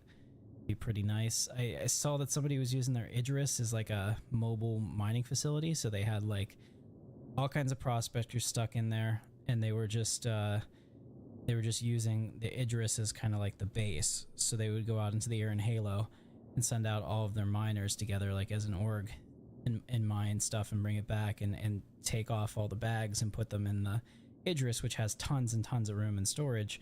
And they were using that to make these giant orders, and that was really cool. And that's kind of like what I think we could do in the future. That kind of thing, that kind of gameplay excites me. So the Fury, I only got this because it fits inside the Star Lancer tack, and I wanted to see how docking with it was, so that's fine. Like, I wouldn't have bought it with real money, but I figured that if I'm actually going to use it in combat, I want it to have some type of insurance on it in the base game. Galaxy. This is probably like, I am more excited for the Galaxy than almost any ship in concept right now, because the Galaxy could be my everyday ship. Like right now, the name Intrepid Dawn is really important to me. It's on the Mercury Star Runner, right? We want the Mercury Star Runner to be great. It's never going to be great, unfortunately. Like, even if they rework it, it's got a giant, you know, like, it's got a giant hit profile. It's never going to have like best in class firepower or anything like that. So it's not the Falcon that we all wanted. But the Galaxy is huge. Like, if you put the people may not realize this, but if you put the Galaxy on like a FIFA sized soccer pitch, it is both the width of the soccer pitch and the length of the soccer pitch. That's how big it is. It's got a lot of room, and it's got modularity. So we can do cargo, we can do medical, or we can do refining on here. So I mean, like, Galaxy has a lot of use for me. So that is actually probably going to end up being the Intrepid Dawn. That'll be like my flagship, my personal flagship. You know, that's my ship, guys. The rest of these you can all have. The Geotech planetary beacon came with the Pioneer. So we'll use that to set up our initial base once we find that beautiful spot of land that we want. Obviously, you guys saw the Guardian MX. I have a Hull C. I thought I had a Hull D, but I must have upgraded it at some point. I have an Intrepid, which, like I said, it's a starter ship. You have all these expensive ships. Why? Because I love the Intrepid. It's amazing. Like, as a starter ship, I think it's the best one. It doesn't do everything well. It just looks great and does everything. Ironclad. This one is kind of exciting. I like big cargo grids where you don't have to play Tetris, and the Ironclad really kind of fits a rule there for me. The MTC. I picked one of these up to do a review, and I didn't melt it because I actually kind of like it. I recommend, obviously, buy all the ships in the game, and certainly ground vehicles. But, you know, I haven't melted it yet. Maybe I will someday when I see something, you know, that I want at the low end of the stack. But for now, that's good. The Odyssey. On paper, the Odyssey is way, way, way better than the Carrack. Way better. In practice, it probably will be way better than the Carrack too, unfortunately, so that's why I have it. I love the idea of exploration. The Misk Starfarer had that like Star Trek style bridge that it had. I don't know if you remember that. But it has this, like, the captain's seat and everything. It was a really cool concept, and I'm sure that we'll get something like that on the Odyssey. And that'll be nice. I think that the Carrack was one of those ones that we all wanted to love it, but it just didn't come together. And part of the reason that the Carrack didn't work was because they tried to pigeonhole it into what at the time was a large hangar. So they had to fit the metrics into a large hangar. So that's why it doesn't have the same refinement that a lot of the ships came after. Because once they said, okay, that's no longer a thing, you know, like we don't have to try to get them on a landing pad or something, because at the time we had like Port Olisar with landing pads and things had to fit. Like, they got a lot more creative what they could do. Hey Julio, you're probably right, man. We may not see it for a while, but I'm hoping that allows them to refine it and really have a gameplay purpose for it. That will make me excited. The Orion.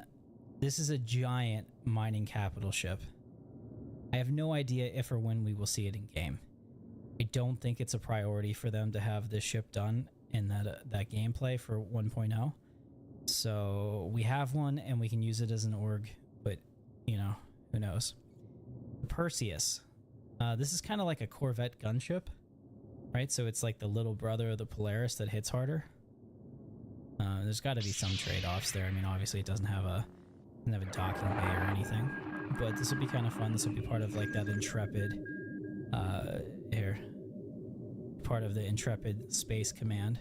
You know, like I said, securing our assets and whatnot. We have the Pioneer, which is the Intrepid Astro Forge.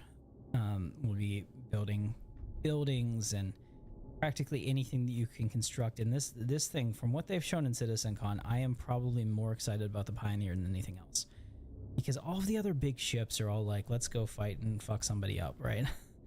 And the Pioneer is different. Like, I'm sure it'll have to have systems to defend itself, but like it just has this like giant, I'm on like a civilian spaceship for a built like manufacturer purpose. I love that. I love that.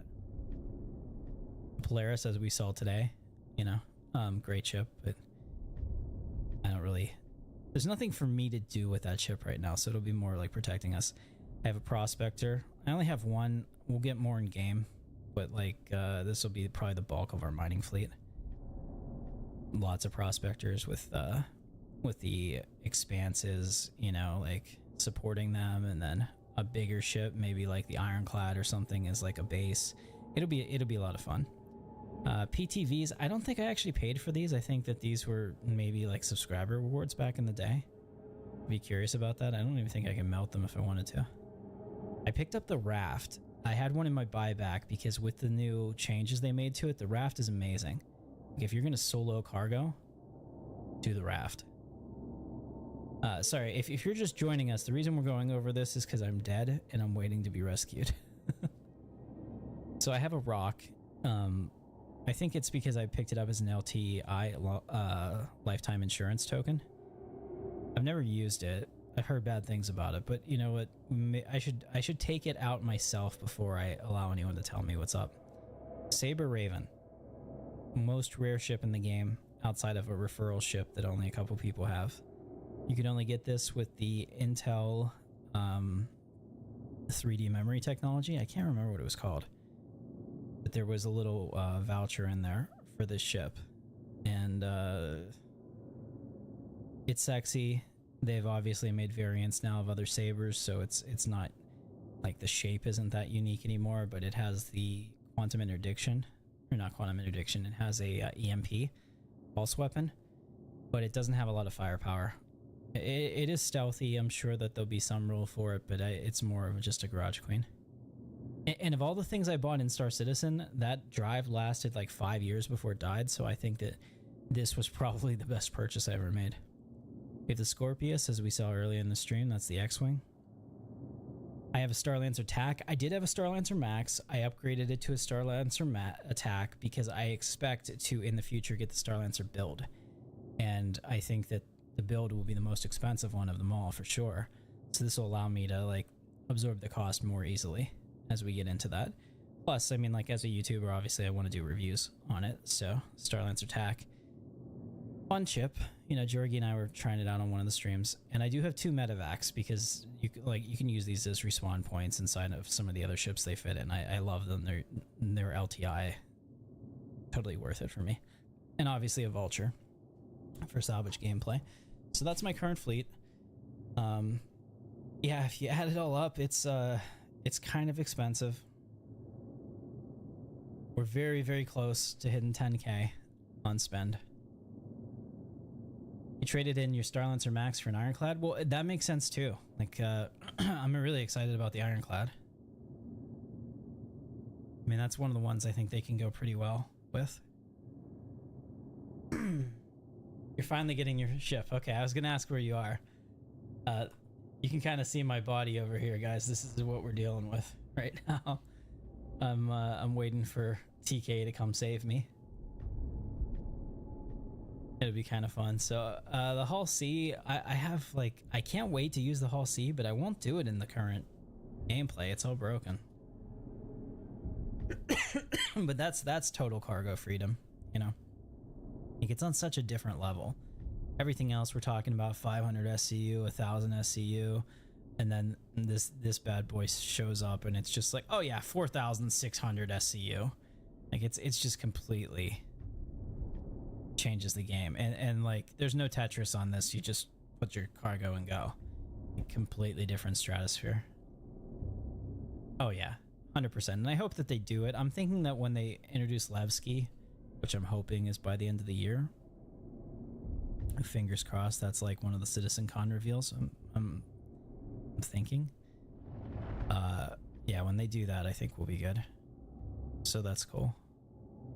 Let's go back here and get rid of this. Wanted to do that real quick just to make sure that... Okay, so there's a bug. Son of a bitch. There's a bug with that website. Let's see if I can get my other stuff to work again.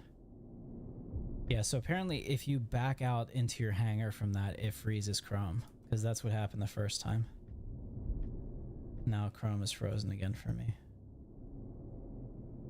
That sucks. Alright, let me turn this off and let's get Star Citizen going. So I can bring up my stuff without worrying about it.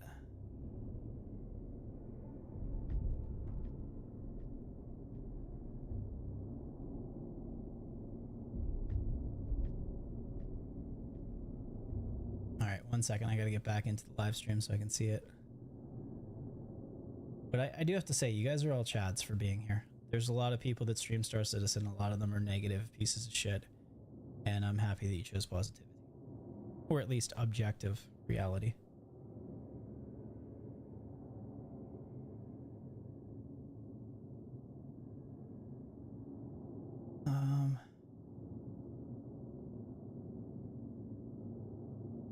Yeah. Alright, that's good for now.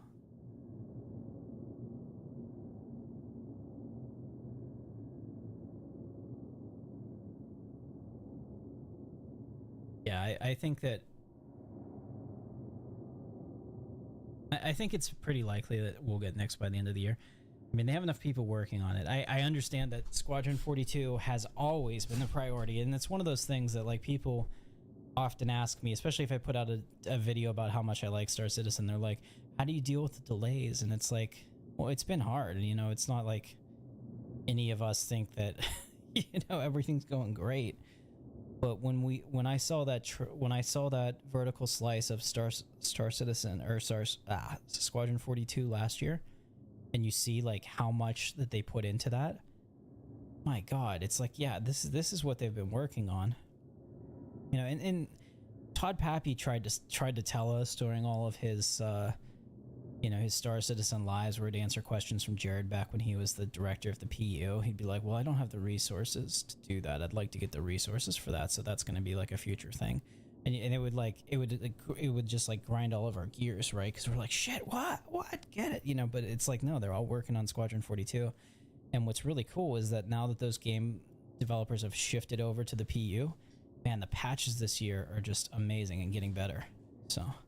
you'll see a lot of doom and gloom that, oh my goodness, they kicked out all these like senior executives. But I'll say this, if this year is the result of a management restructuring and a focus on polish and getting this thing, you know, where it needs to be, man, the results are worth it. Yeah. And that's the other thing too, like I'll buy a ship. At least this is how it used to be, because now I feel the game is playable. Like on a day-to-day basis if you really wanted to. And I know people that do. But like you basically, I would buy ships, right? I would jump into a new patch whenever it came out. I would test it and play it for a day or two, get frustrated maybe with the bugs, and just be like, okay, well, I'm going to play something else for 6 months and we'll see how that bakes. And you come back to it. It's like the haters think about and click on every Star Citizen video. I find this to be like the most amazing dynamic, right? Like, I don't care for anime personally at all, and I've never played Final Fantasy games. They do not appeal to me. One thing that you will never see me do is click on videos of either of those subjects. The people that hate Star Citizen, they can't not click, and I think it's psychologically because they love the game. They love the game. But they have some objection to like the selling of the ships, or you know, something that makes them be like, well, I'm smarter than these idiots. But man, you know, like, and the other thing is there's no accountability online, right? Like, you can be like, oh, you know, like, I hate this ship and I'm not buying it, and have $20,000, or I hate this game and you're all idiots, and still have like $20,000 in it, and nobody's fact checking you. It's just amazing to me. And I had to say this on Reddit because every time I post one of my videos there, it's like a hot debate. It's like, okay, so there's like 3 things you have to balance there, right? There's 3 opposing forces when it comes to Star Citizen videos on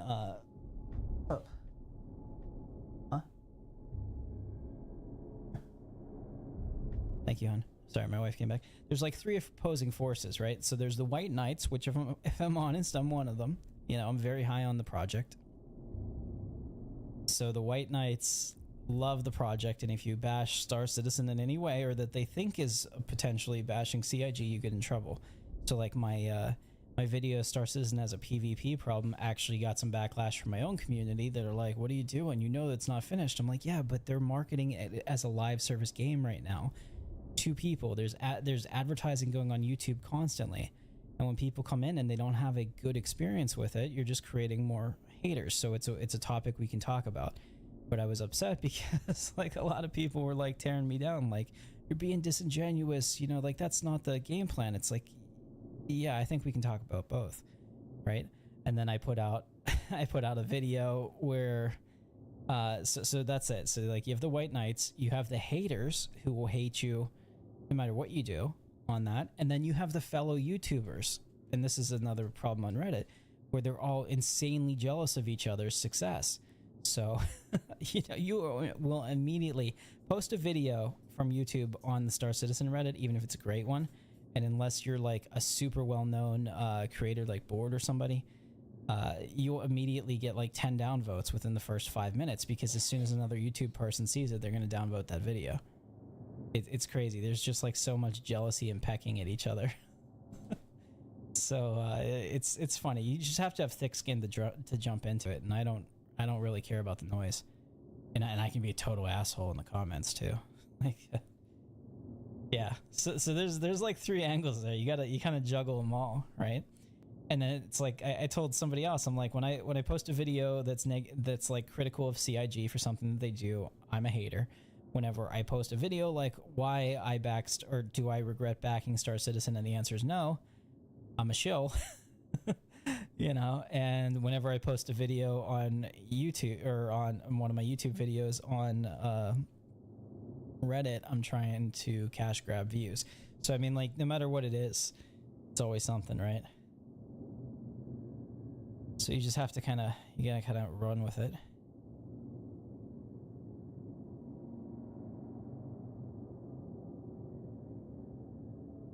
But the truth is, I'm passionate about this, and now, like I said, since the channel has some momentum, since I came back after like 5 years off, I want to do everything I can to get us to a point that we can succeed, because I love the community, I love the game. Doesn't mean that I love everything that they do, but I think that I can I think I can put together feedback in a much more constructive way than Mike can. Salty Mike. I like to call him Twerk17 because I don't forget his roots, you know? And I'm sure he hates that name too. Somebody had added him in the comments of my Star Wars Galaxies video, and I was like, nah, we don't need that kind of negative energy here. That's not called the Dark Lord of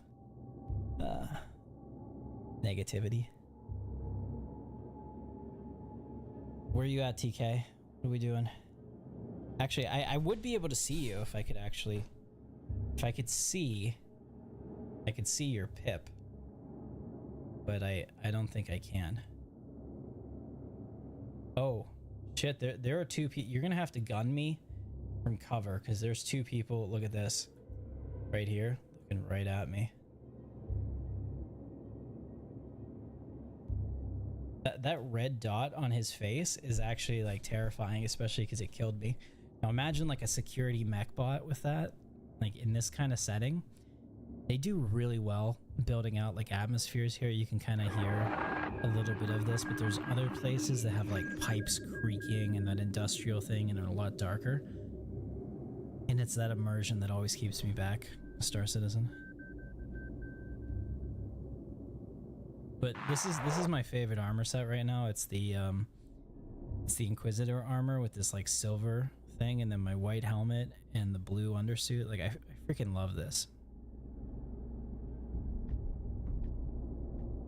I hear something. Is it the cavalry?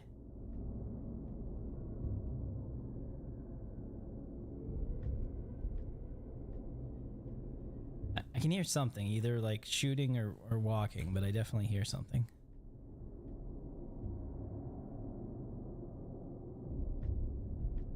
Yeah, I'm hoping that you have a med gun, because I'm thinking that if you try to med pen me, you're gonna get shot.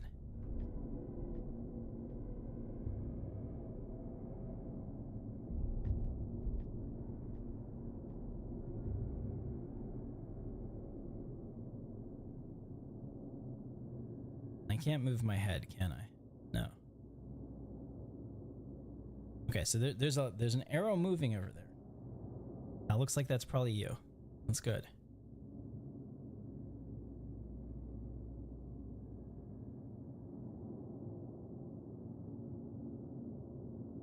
Let's see, can I might be able to go look at those guys here with the third person camera.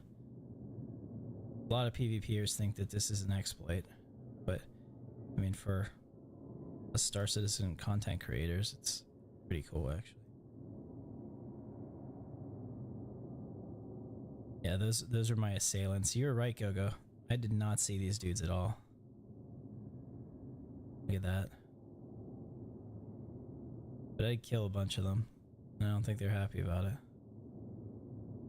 it. I wonder in the future if they're gonna come finish you off. That'll be interesting. Like how they decide to have the enemies set up in this.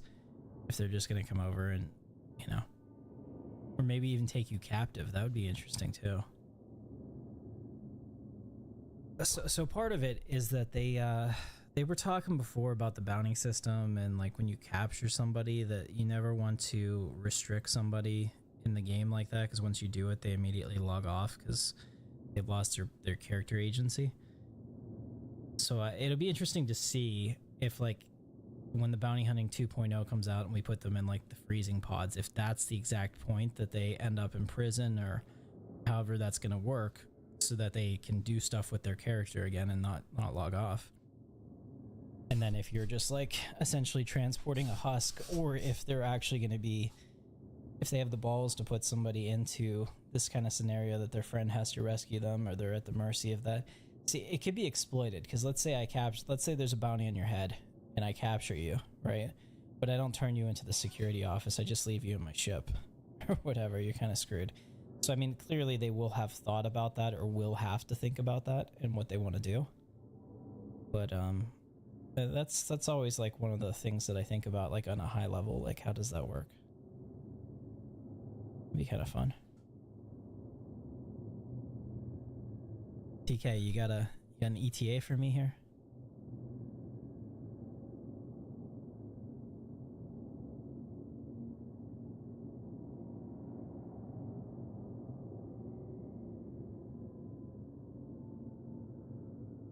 The good news is there's only 3 left.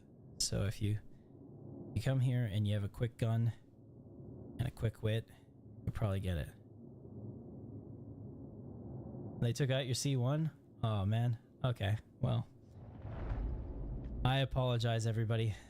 You're stuck in your ship and you can't get out. Okay, I got you. Well, here's what we're gonna do. I'm gonna take a break. I'm gonna stop streaming. I'm gonna get some dinner here. We got dinner tonight.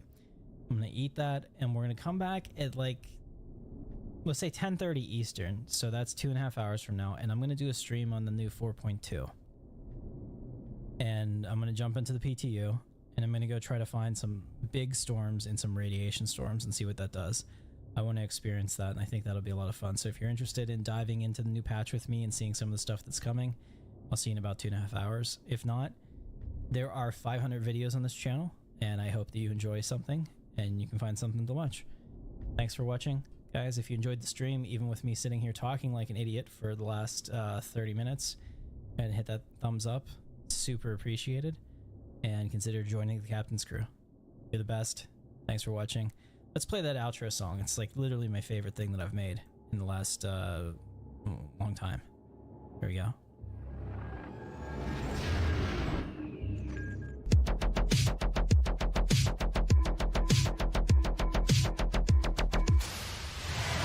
Drifting through the black with the price on my name. No fleet, no flag, just fuel in the flame. Ghost on the scanner, sharp with the aim. Captain Katarn in the cockpit, playing the game. Neon trails in a world gone cold. That's reroute, but I never fold. Struggleless life with the truth got sold. To the highest bidder in a tale untold. Signal locked, systems green. Got the crew, no in between. Smothered in truth, the corrupted streets. Captains online at the chaos screen. Tactical mind in a galaxy crack. Stacking credits while the systems hack. Tired of kings who fake command. I fly solo when I've always land. Data breach, memory trace. Systems arrive, clear interface. One last job, one last deal. Wiping my tracks, no trace to reveal. Locked in drift past pyro's flame. Eyes on the hall, no need to feign. Black box logs and a burning name. The little legend of who I became. Star Wars life of an instinct stopped. Maybe find a mark where the lights all stopped. No safe ports when you bend the law. But I am talking, I just be the law. Signal locked, systems free. Got the crew, no in between. Smothered in truth, the corrupted streams. Captains online at the chaos screen.